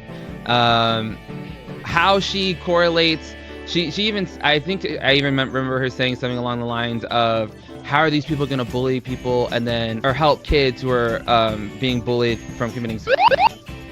First of all, y'all are not LGBTQ gay youth who are at risk in schools who are being bullied for just existing. The criticisms that are levied your guys' way are legitimate criticisms, be it vegan clout chasing, be it misinformation about dieting, be it the habitual lying about what you're doing, saying, and eating, be it falsely accusing someone of, be it not taking care of your animals. Like, the list goes on and on. There are plenty of things for reasons why people dislike you, and for you to sit here and pretend that people dislike you for no reason other than just your existence is super stupid. It makes no fucking sense, okay? People have legitimate reasons for why they dislike you, okay? And you need to just get over that. There's reasons why people dislike me. What happened is people were coming out against her because they were upset with her for reporting the stream before it even happened. This was before it even happened. She was already talking about how she was going to report the stream. She was going to get the stream taken down. And then when the stream happened, people asked her what happened to her reporting it. And she said, I never said that. That never happened. Bitch, we got the screenshots of you in the chat before the stream starting saying you can't wait to report this. So what are you talking about? Like, why are you even denying it? We get into the whole vegan chapter. So she made a video. It was titled I'm going vegan or something, and now it's I'm plant-based eating. Is there a difference? I mean, I was trying to look it up, and whatever I found when it said plant-based versus vegan, it said there was no difference. It said you don't use animal products. That's what you do, right? That's what you do if you're vegan, and that's what you do if you're plant-based, right? So I saw that she was getting up on her moral high horse again. Mind you, this is about the 4th or 5th time that FoodieBeauty has decided to become vegan. And she likes to get up on her moral high horse and be like, I just don't understand how people could use animal products, seeing how animals are mistreated. Which is true. Animals are mistreated. I understand that. But don't get up on your high horse and pretend that you are now vegan because you've witnessed the atrocities done to animals and to the environment. And you can't be you are just so consumed with how people could just destroy and hurt animals, but then you turn around and do it, and not only that, you make profit off of it. You make a lot of income off of the exploitation of animals, and that was clearly what my tweet said. It wasn't, I honestly don't think it was that bad. All I said is, so if your pledge to being vegan is about the ethical and moral reasons of killing animals, then you should take every single video down where you partake in eating/using animal products. Something tells me that isn't going to happen though. And you proved my fucking point. You proved my point, Kate and Poise, when you responded to this woman on your community tab. She said, because you don't want to delete all those videos of you binging on Arby's and chicken wings, money over morals. And you said, why should I? They are a source of income and they are who I was. Plus, people enjoy watching them. So no, I won't be deleting these videos.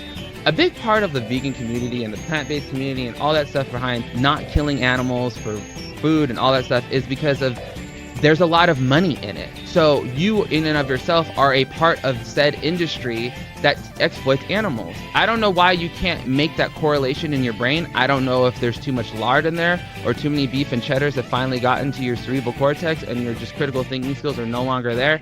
I don't know what happened. It's not that far of a correlation to say you have tons and tons of videos of you partaking in or eating in animal products meant for Arby's, McDonald's, chicken, pizza, all that stuff that you partake in that has all these animal products in it, and you're essentially advertising it and you're making money off the exploitation of animals. So you yourself are a fucking hypocrite. That's all I was saying. But you got all up in your feelings about that, and I guess you got so all up in your feelings about that you decided to make a video. So here I am. I'm gonna respond to that fucking video because I ain't got nothing better to do apparently, because you think that we don't do anything all day long. I'm gonna go ahead and respond to that video for you. Here we go.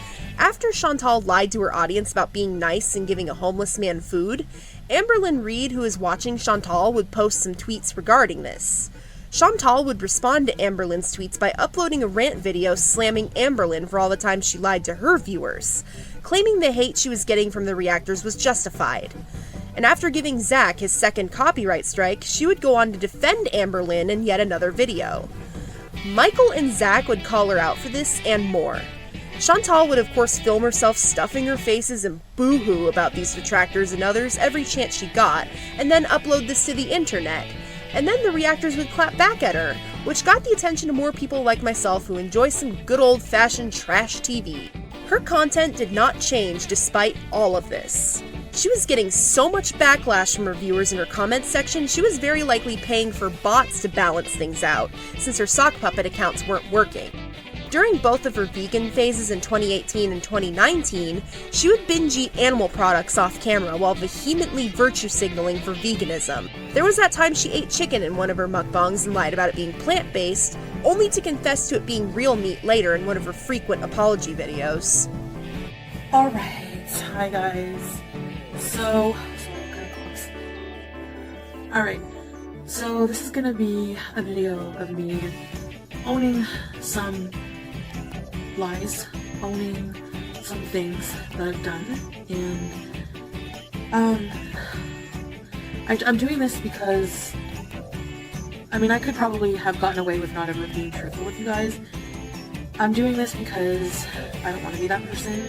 I'm really wanting to try to be a better person with more integrity and more, I just want to really work on being honest with you guys, as transparent as possible, and regardless of backlash. But the things I want to own are things that I guess are going to make me look like a hypocrite. And I know based on criticism that I do get, that I see peripherally around YouTube, that people expect me to, you know, there's like I have a cycle and expect me to fail on certain things. And in a way it's true. I mean, I can't seem to break this cycle, and so basically, you're probably not even getting ahead of myself. So basically, and yes, I have my makeup done. I wanted to do it for my video. I didn't want to come on camera. Like, I know I'm supposed to be resting. Like, after this video, this makeup's coming off and I'm going to rest. I just felt like looking nice for my video. So, anyway, before anything I say, I want to apologize to my viewers because I have taken you guys on a hell of a roller coaster, and I sincerely mean that. I don't do it on purpose. I don't do it to troll you guys. I don't do it to upset you guys or to get attention from it, because if you've seen me disable my comments and threaten to leave YouTube, I don't want negative attention.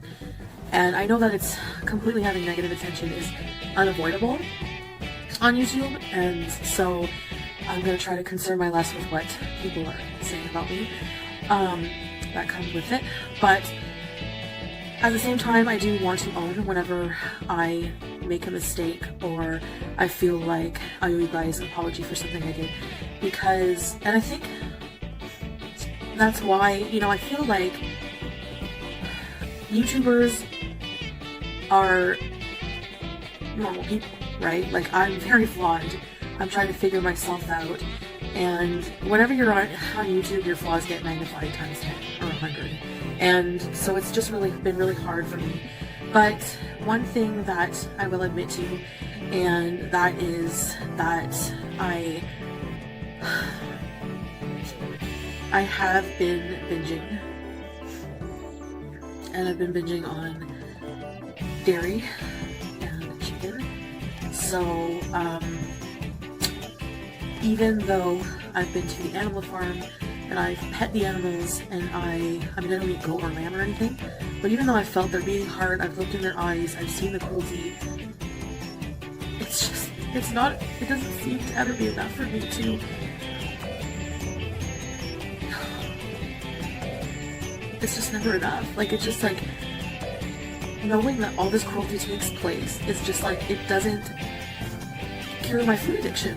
And my food addiction is such a mindfuck, because going completely plant-based and vegan whenever I've been so addicted to meat and dairy, that's been my diet for 35 years.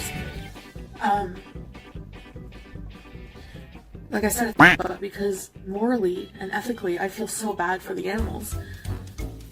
But I'm also fighting a food addiction, and I'm having trouble not binging. I'm not in treatment yet for my binge eating disorder. And at first I was using the vegan junk food to binge. But the depression and all of those horrible emotions that come up when you don't binge, just the compulsion to eat certain foods that are addictive to me and that are trigger foods, like dairy. I mean, I could eat probably 2 blocks of cheese a day. And yes, even though I am somebody who doesn't have an eating disorder, it's like, it looks so crazy because all these health issues I have, I mean, I could... And ethically, I'm opposed to eating the things I've been eating, but I can't, I'm just not strong enough to fight off my food addiction and my binge eating disorder sometimes, and that's, you know... And yes, I feel bad, and I feel like a failure. So, I do. I don't know what to do at this point. I don't know what to do anymore. And I can't get out of this cycle. I think I just can't. And honestly, it's just getting, every time, it gets so much harder to pull myself out of the ditch. And get back on, and keep trying. It's, every time I fail, it's double the amount, it's extra harder to pick myself back up. And sometimes I can see why people just give up and just live out the rest of their life how they want, because it's so hard to change. I know that sounds terrible, but sometimes all I care about over my own life is food. So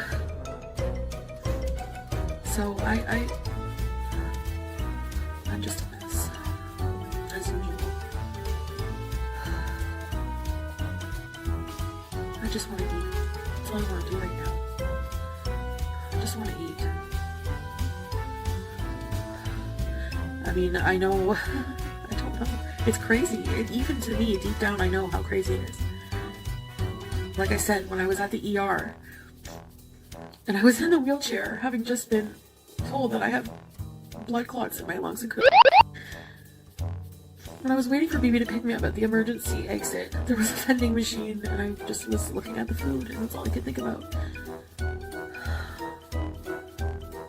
I don't know how to stop that feeling. And that's why I need the help from the eating disorder clinic. Even the, you know, people will say, well, you should go back on your doctor's plan, the weight loss plan. But even he didn't seem to have very much faith that I would follow it. Like, it wasn't very promising, because when he was questioning me and he said, oh my gosh, you have an eating disorder, he said, we was like, well, I'm reluctantly, I mean, I'll send you to see the nutritionist, but without getting that fixed, I don't think that anything will really work. I don't have food. The impulses are so strong, and you feel like you're on autopilot, like nothing matters to your brain except to get food, and if you don't, you have the worst anxiety, you have the worst depression. Life just, you don't care about life, you don't care about anything, but if you have food, everything is so much better, even though it's not. And I don't know how to change that. I don't know, it feels like I can't. It's like I can't picture my life without food. So that's what I'm dealing with right now, guys.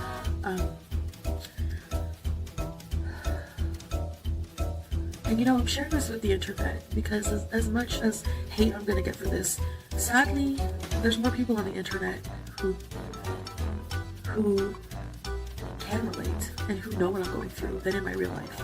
I don't know anybody who's going through what I go through in my real life. Like,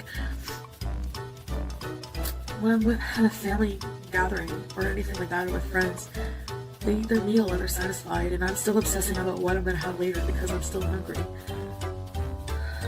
I just feel so different, you know? I feel like nobody gets me. I feel like nobody gets it. Anyway. I just wanted to be open about that. So, and I feel like an idiot because of all the things I was posting on Instagram about veganism, and, you know, when I'm on a good roll and I'm not cheating, I post all these things and I think I get ahead of myself because I'm not even vegan for like a month, you know? So, I don't know. I think I'm gonna delete those because honestly, it makes me look like a hypocrite. So, I guess that's it for now. I just wanted to be open about that. And I'm gonna continue to do my videos. I just wanted you to know that that's what I'm struggling with. So, I know people will think, well, this is just an excuse for you to eat the way you want it. Maybe it is. I don't even know. Maybe it is. So anyways, I'm gonna end the video here for today, guys. And see you in the next one. In June of 2018, Chantal decided she wasn't done with Kiwifarms. Because she was still mad about not being able to control the narrative, Chantal tried to use a thread she found on the site regarding one Julie Terryberry, who offed herself in 2016 after her boyfriend left her. The Wikipedia article on Kiwifarms references this particular incident in the harassment section, but it isn't entirely accurate regarding the context of Julie's situation. Reading the opening post of her thread indicates she had untreated mental health problems, a pre-existing track record of crazy behavior online, and a dysfunctional family life, complete with an age-inappropriate boyfriend long before the events of 2016. Julie wasn't motivated to better herself, and she wasn't motivated to do what she did to herself because of her thread's existence. Despite this, Chantal tried to push the narrative on her channel that Kiwifarms is entirely responsible for what happened to Julie, and mentioned her run-in with an old former friend with autistic children who used the site in a video. Kathy. She's talking about Kathy. This caused the site's operator, Null, to address her in one of his Mad at the Internet streams from December of that year. The Internet Archive links are down below for anyone who wants to watch that. I don't know, it seems a little bit better than having them in a fucking orphanage. just my thought. What do I know though? I'm just some idiot from the Kiwifarms. What even that is. Whatever the Kiwifarms may be. That's where I'm from, and I don't matter. Actually, I take that back. I do matter significantly. Because now I get to bring up this. I mentioned that she's mean-spirited, right? She tends to try and get at people.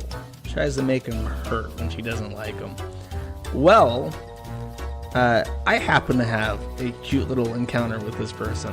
Not directly. I don't think she mentioned me directly, but she went after my baby. And it's one of the most pathetic attempts at at virtue signaling that I've ever seen. So let's take a look at what that looks like. Uh-oh, that's how you know it's serious. We got a trigger warning right up front. Okay.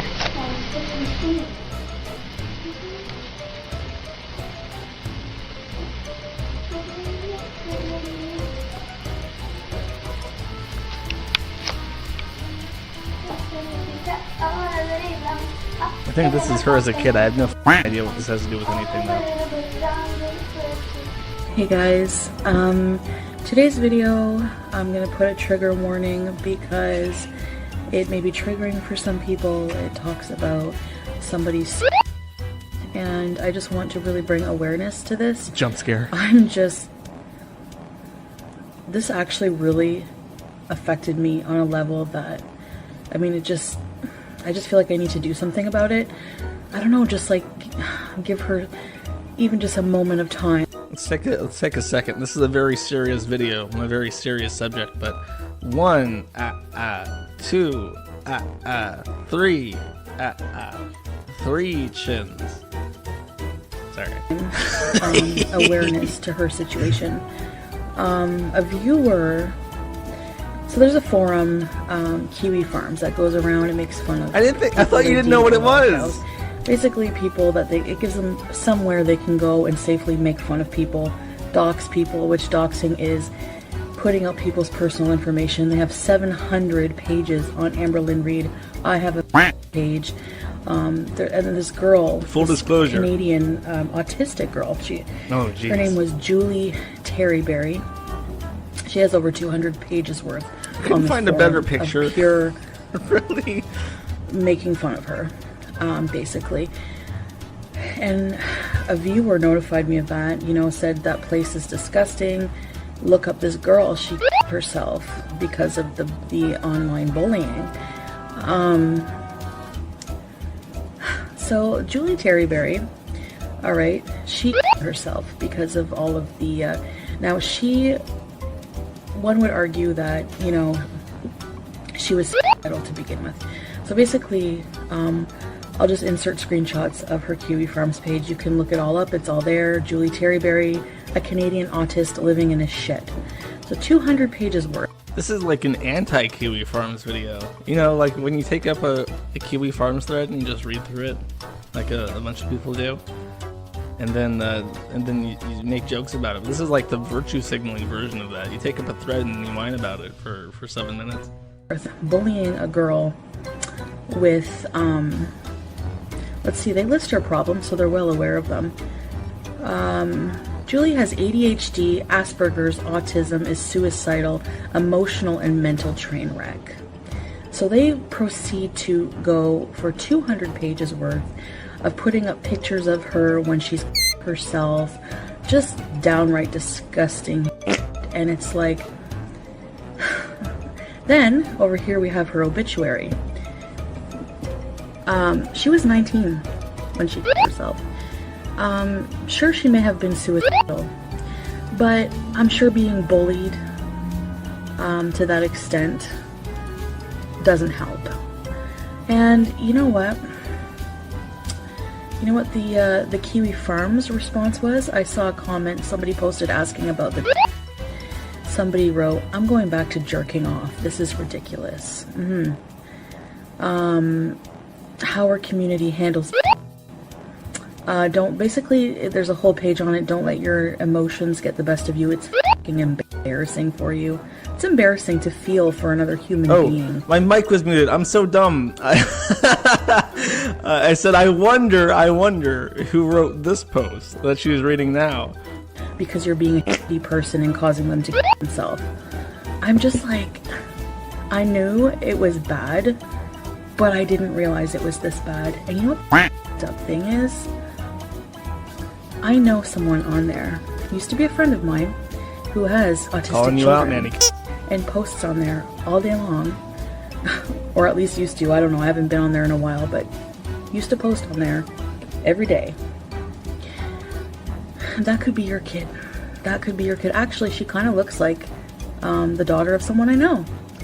19. Yes, very very messed up. She's a kid. She's mentally ill. She's autistic, and she herself with a belt. That's how she ended her life. If you are not disturbed by this, if you've ever been to Kiwifarms or anything like that and contribute to that or are entertained by that, you're disgusting. You're a horrible human being. I mean, come on. Like, that's horrific. Like, you know, like, make the whole forum about me. I don't care. She would Just love leave that. other people alone, because she takes these slings and arrows for you gladly. The Pringles can lid might be stuck in her rolls. She can't feel it, but at least she's protected the young, innocent autistics from being pelted with Pringles can lids for you.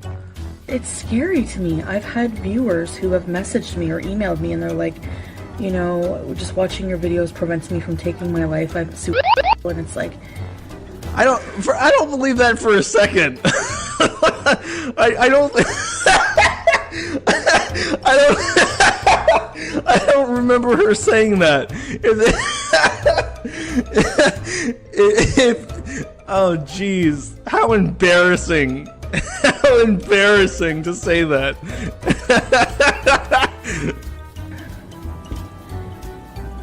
you know, nobody cares about these people. Like, nobody cares that this person was bullied to death. Anyways, I don't know what I'm gonna do about this. This is ridiculous. You know, people think I'm a bad person. I've never, ever driven someone to himself. So I just can't. I'm not even in the mood to do a video. I'm not in the mood. I just need time. Like, this is just so disturbing for me. And I had to voice that. And I think she deserves a voice. I think she deserves something, some kind of attention. Instead of just, oh, we're closing the Kiwifarms page. And read the page. They try to blame her. They try to make her look weak. Oh, it's so gross. It's so gross. I can't imagine how her parents feel. I don't know. 19 years ago, a star was born and was given the name Julie Ayla Patricia. Wait, I just realized. I heard this part before. I was listening to it in the background as I was assembling my clips and writing my notes. And look at her eyes. You can see the reflection of the monitor in her pupils as she reads the scripted part from her screen. To Terry Berry. You know, like, go read the obituary, and if that doesn't bother you, then you're a real... I don't know what else to say about that. You know? I only see food in those anyways, cold orbs. Guys, I just need some time, because that's just really... The more I look at it, the more I have, like, no faith in humanity left. None. Not much. I know there's good people out there, but this is just so gross, and I'm sure there's a lot worse out there, and that's what's scary. That's what's really scary. Nobody deserves that. Nobody deserves that. There's a difference between trolling and just going on someone's video or making a comment at somewhere, you know, whatever. But to do this at this level and cause someone to kill themselves, that's just like next level. That's just so wrong. Be sure to like and subscribe, guys. This is horrible. I can't even be on here. I can't. It's just bad. Anyways. It's just really horrible. Alright, so I just wanted to bring some awareness to that. I will link everything in the description. I don't really want to give that forum any attention, but I think it's necessary to bring her story to light. I don't know. For me, it's just important to bring awareness to that. I feel really bad for the poor girl, and may she rest in peace. So if you're not watching this, oh god, I didn't see this part. That's she didn't use that picture the first time. She had to use the one with the awkward fucking part. Really? Whatever. Rest in peace. Press F, chat. Press F for Julie Terryberry, a star taken before her time. Oh, jeez. There was something I wanted to show you. I don't know why I didn't save this. I apologize. But there were comments on this video before she took it down, of course, saying that they knew. Like, don't you have a thread on that forum? Are you sure you're not using this to try and take down a website making fun of you? And after, like, the response to this, I don't think everybody responding was from the forum. I just think that they were rational people who saw through the bullshit. And they asked her, like, aren't you exploiting this for personal gain? Aren't you trying to rally this as a cause to help yourself? And after a while, she just took it down. And then she made up that bullshit excuse. I'll read it for people who didn't see it. I deleted the video for Julie because I realized that I should have had permission from her family. I wouldn't want to upset them more. I also don't want to give the group any more attention. I only wanted to bring awareness. Well, isn't that the same fucking thing? Whatever. In case you're wondering, Julie Terryberry did not kill herself because of the Kiwifarms. Julie Terryberry was basically an orphan. I think both of her parents were drug addicts or something, and she stayed in the custody of her grandmother. And she had this toxic relationship with her boyfriend. And every time he threatened to leave her, he threatened to leave her, she threatened to kill herself. And eventually he did leave her and she did kill herself. And that's what it was about. It had nothing to do with the fucking forum. What really, we've had two people who had threads kill themselves. And what annoys me about that is when it happens, we've never been blamed. And it's, nobody gives a shit. You have thousands of people on the forum. Out of those, 2 people have killed themselves. Statistically, if you have a forum thread, you're less likely to kill yourself than in the general population at this point. But with the reaction from virtue signalers in particular, they like to take what was actually wrong with those people and make it about a forum. Chantal likely picked Julie's thread to talk about for the following reasons. Julie was based in Canada as well, so Chantal was likely aware of this going viral in 2016 when it went down. Julie is only one of 2 people with threads at the time confirmed to have ended their lives, and Chantal probably thought her story looked the most pitiful. This is evidenced by the awful picture of Julie Chantal used at the beginning of her video, where she pretends to care about Julie's thread on the site, which Noel points out in his stream. As 2018 became 2019, viewers, new and old, started to take notice of other details. Chantal was blowing up in terms of weight gain and attention, and Bibi would seemingly put up with her. It was clear he wasn't happy in this relationship, as he would remain pretty stoic and frosty on the rare occasions he did appear on camera. Most of the time, he would just watch anime or play video games in the background and ignore her in most videos. Like he was living life around her instead of with her. Can relate. Gorlworld would also refer to Bibi as a saint for putting up with her for as long as he had. There are other reasons for Bibi distancing himself from Chantal besides him likely just using her as a means for citizenship.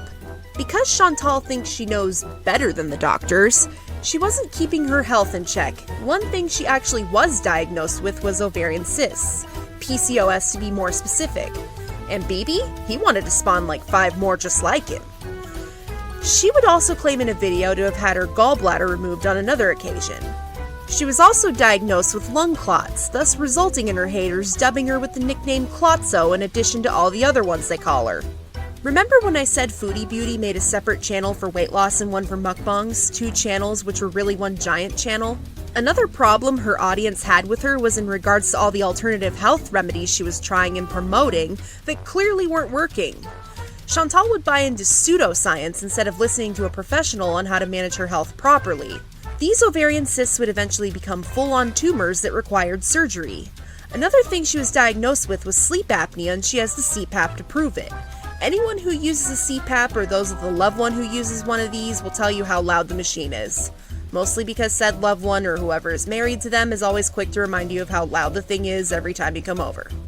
Here's my gross night table, which I need to clean badly. Actually, I just cleaned it the other day. So if you want to see what's on it, I have this salt lamp thing. I have this Sage Sweet Sheets linen spray where you fart too much in the night. An Aroma Breeze.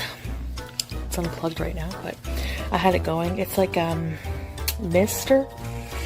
I don't know what you'd call it. Cats are coming in. A pad.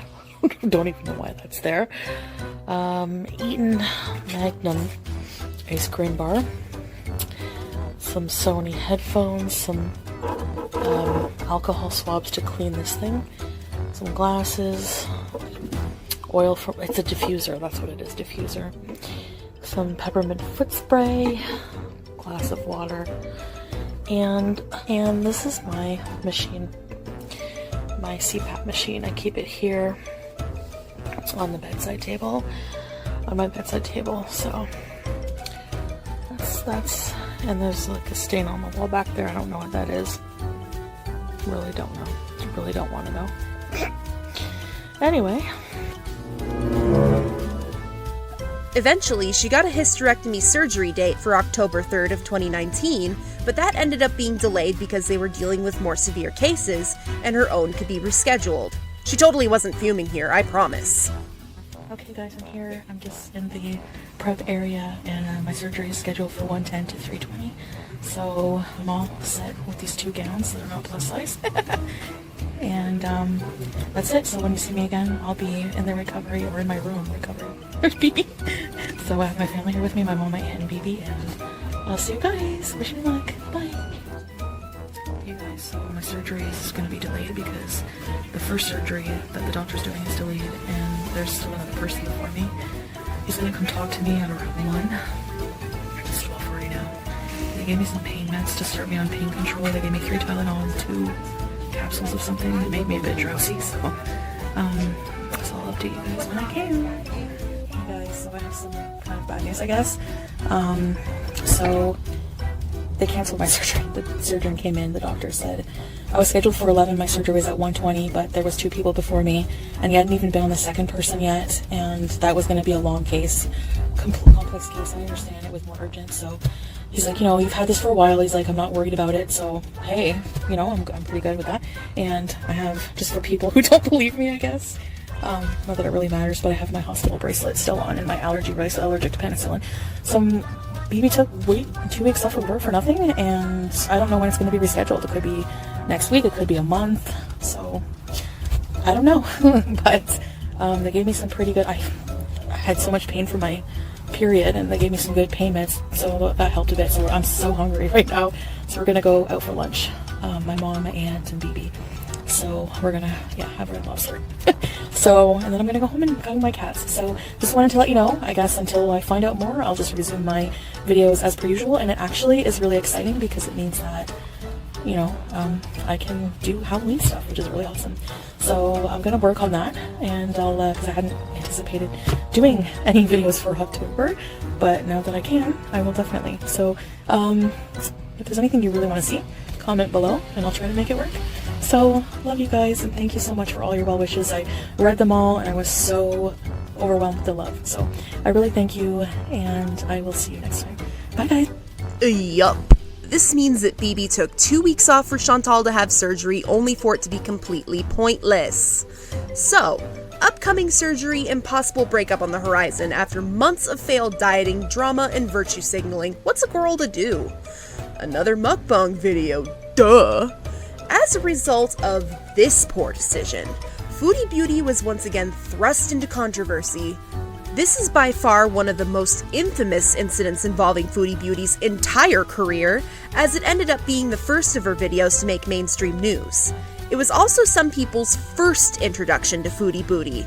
For those who have no idea what the hell I'm even talking about, Chantal made a video for Halloween of 2019 where she made a cheese platter she saw on Pinterest and talked about the Heaven's Gate cult while eating.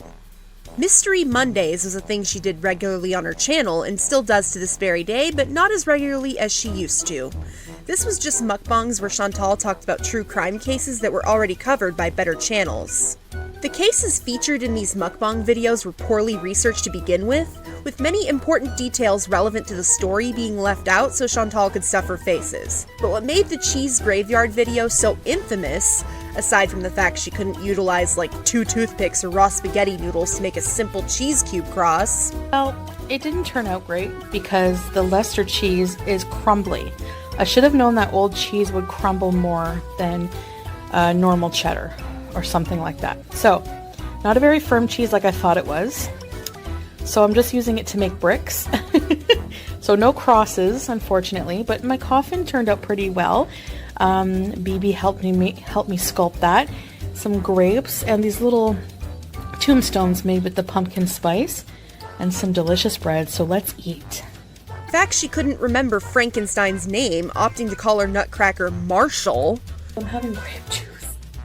Cold grape juice. And here, what can we name this guy?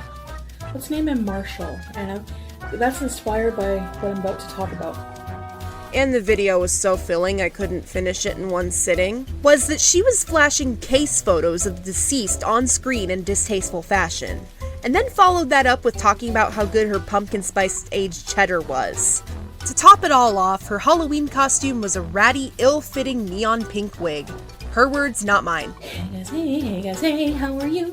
How are you? Well, don't I look wonderful? This wig does not fit me. It was like $1. I don't know. I'm lazy today, okay? This is what you're getting for a Halloween costume. A ratty wig. You can just see the memes popping up now. So anyways, I'm excited though about this cheese and bread platter. Like, no witch hat or spooky outfit to make it more Halloween-y, just her boring torrid clothes and the crusty wig. She even commented on the cult's matching Nike shoes, joking that they were just on sale, when in reality, the cult wore them because of the company's slogan, "Just do it," in reference to what they were about to do to themselves. You know, she could have just Googled this case, done real research for the topic of her video, put in more time and effort and not looked like a fool, but here we are. TLDR, the video was dog water and everyone hated it. In an interview with Insider, she claimed she never meant any disrespect with her video, dismissing the concerns of angry viewers as false outrage. Chantal would tell other outlets such as BuzzFeed that she saw it as no different than watching a true crime documentary while eating. She completely missed the point as to why that video flopped so hard. She did eventually get the hysterectomy by late November of 2019. Bibi and Chantal's relationship went from bad to worse after this point because, duh, Bibi wanted kids and Chantal could no longer provide this, and throw in the fact that Chantal is a total nut who can't take criticism of any kind.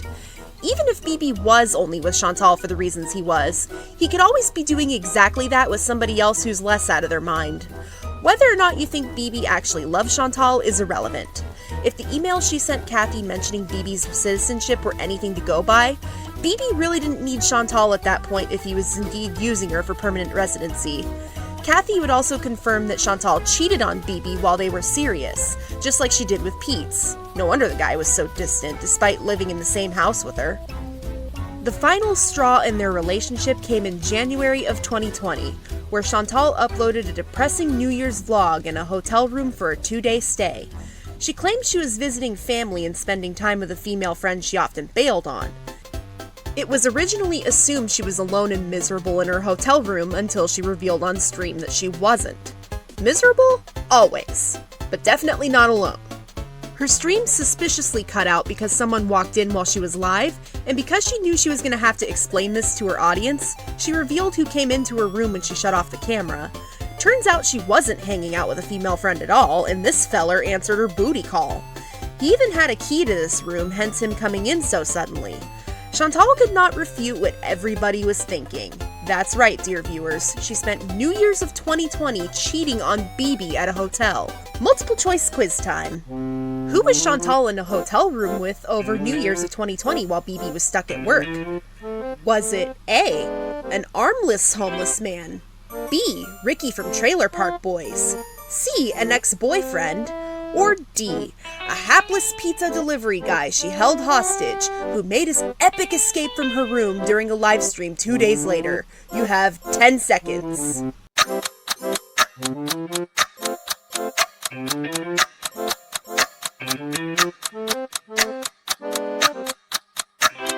For everyone who answered C, you're right. Congratulations. But it wasn't just any ex-boyfriend, oh no. It was the first and last person anyone was expecting. Okay. So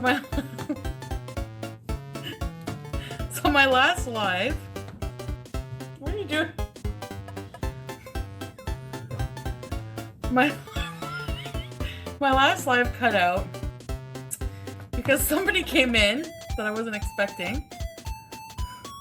Guess who? Introducing.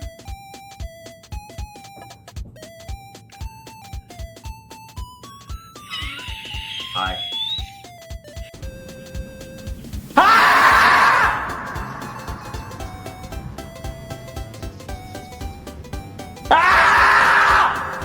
Now this is all suspicious because homegirl was like talking about how she felt bad because she was only staying there because she had already reserved the room and she didn't think she could make a cancellation without having to pay for it. And there was no other reason for her being in this room whatsoever. Then she later starts a new live stream with a special guest, and Peetz is there! Like, girl, what are you doing in a hotel room with Peetz? What is going on?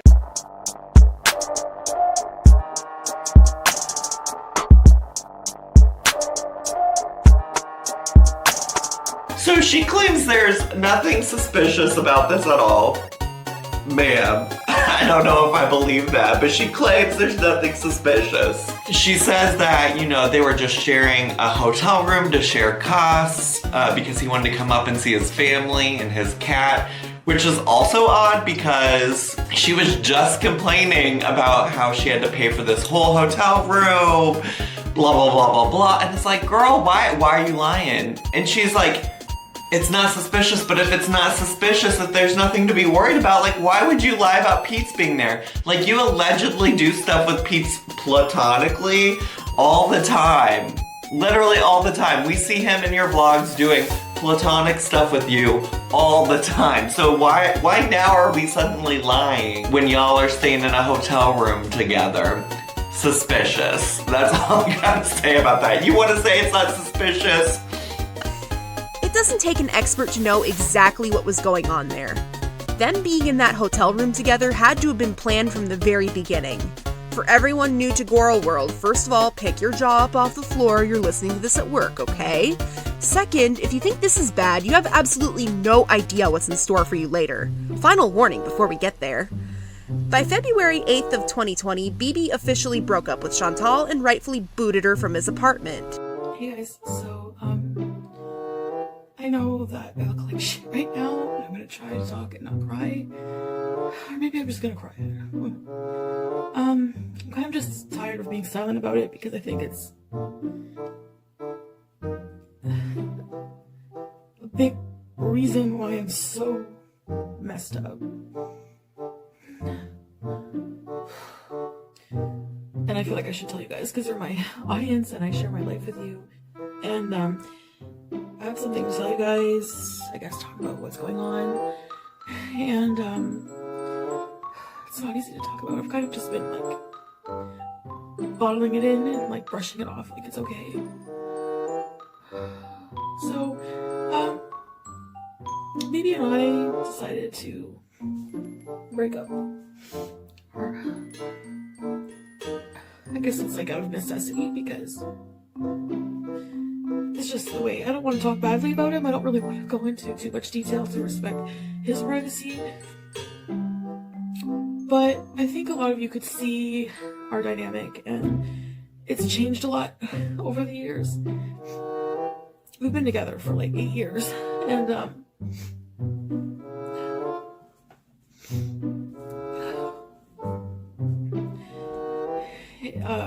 the first, I'd say, 5 years were amazing, you know.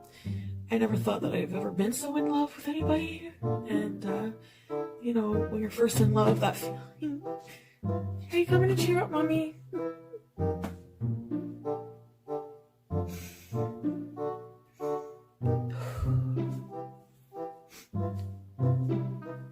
But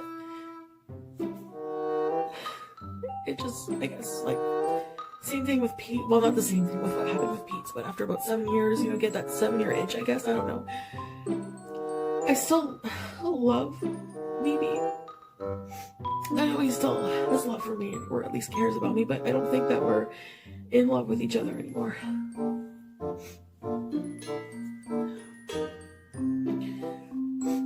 Not right now, Bibi Tunes. And I think that we're just not compatible. And I think that I'm really messed up. And he's so normal.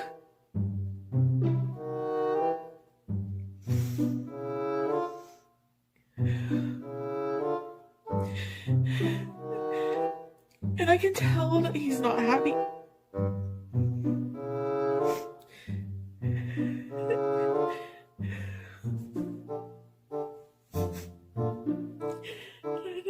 Because of that, I just want to let him go. Be happy. He's still young enough. Well, he's, you know, he's like my age. So I want him to find somebody he's more compatible with, and then I'm sorry, I'm ugly crying. I'm crying about it again. That he can be happy with, have family. Something that I'm just not meant to have.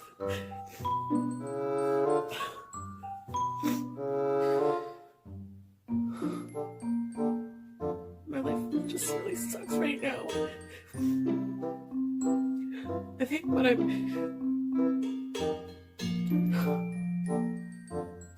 I think of why I'm so sad, it's because I feel like my health, I feel like I did this. Like I ruined it. You know? And we're just not compatible. Like he's not a big communicator, very emotional, or, you know, like a complete opposite of me, and I always need reassurance and attention, and it's just not there anymore, and it just can't be fixed. It can't. I know it can't. I know it's a dead relationship. It's been for a little while. But sometimes it's easier to stay together. Like this is our home, you know? Even though there's roaches. So it's like stagnant, you know? And something has to happen. And I'm just scared. I'm scared. Because I don't know what I'm gonna do with my life.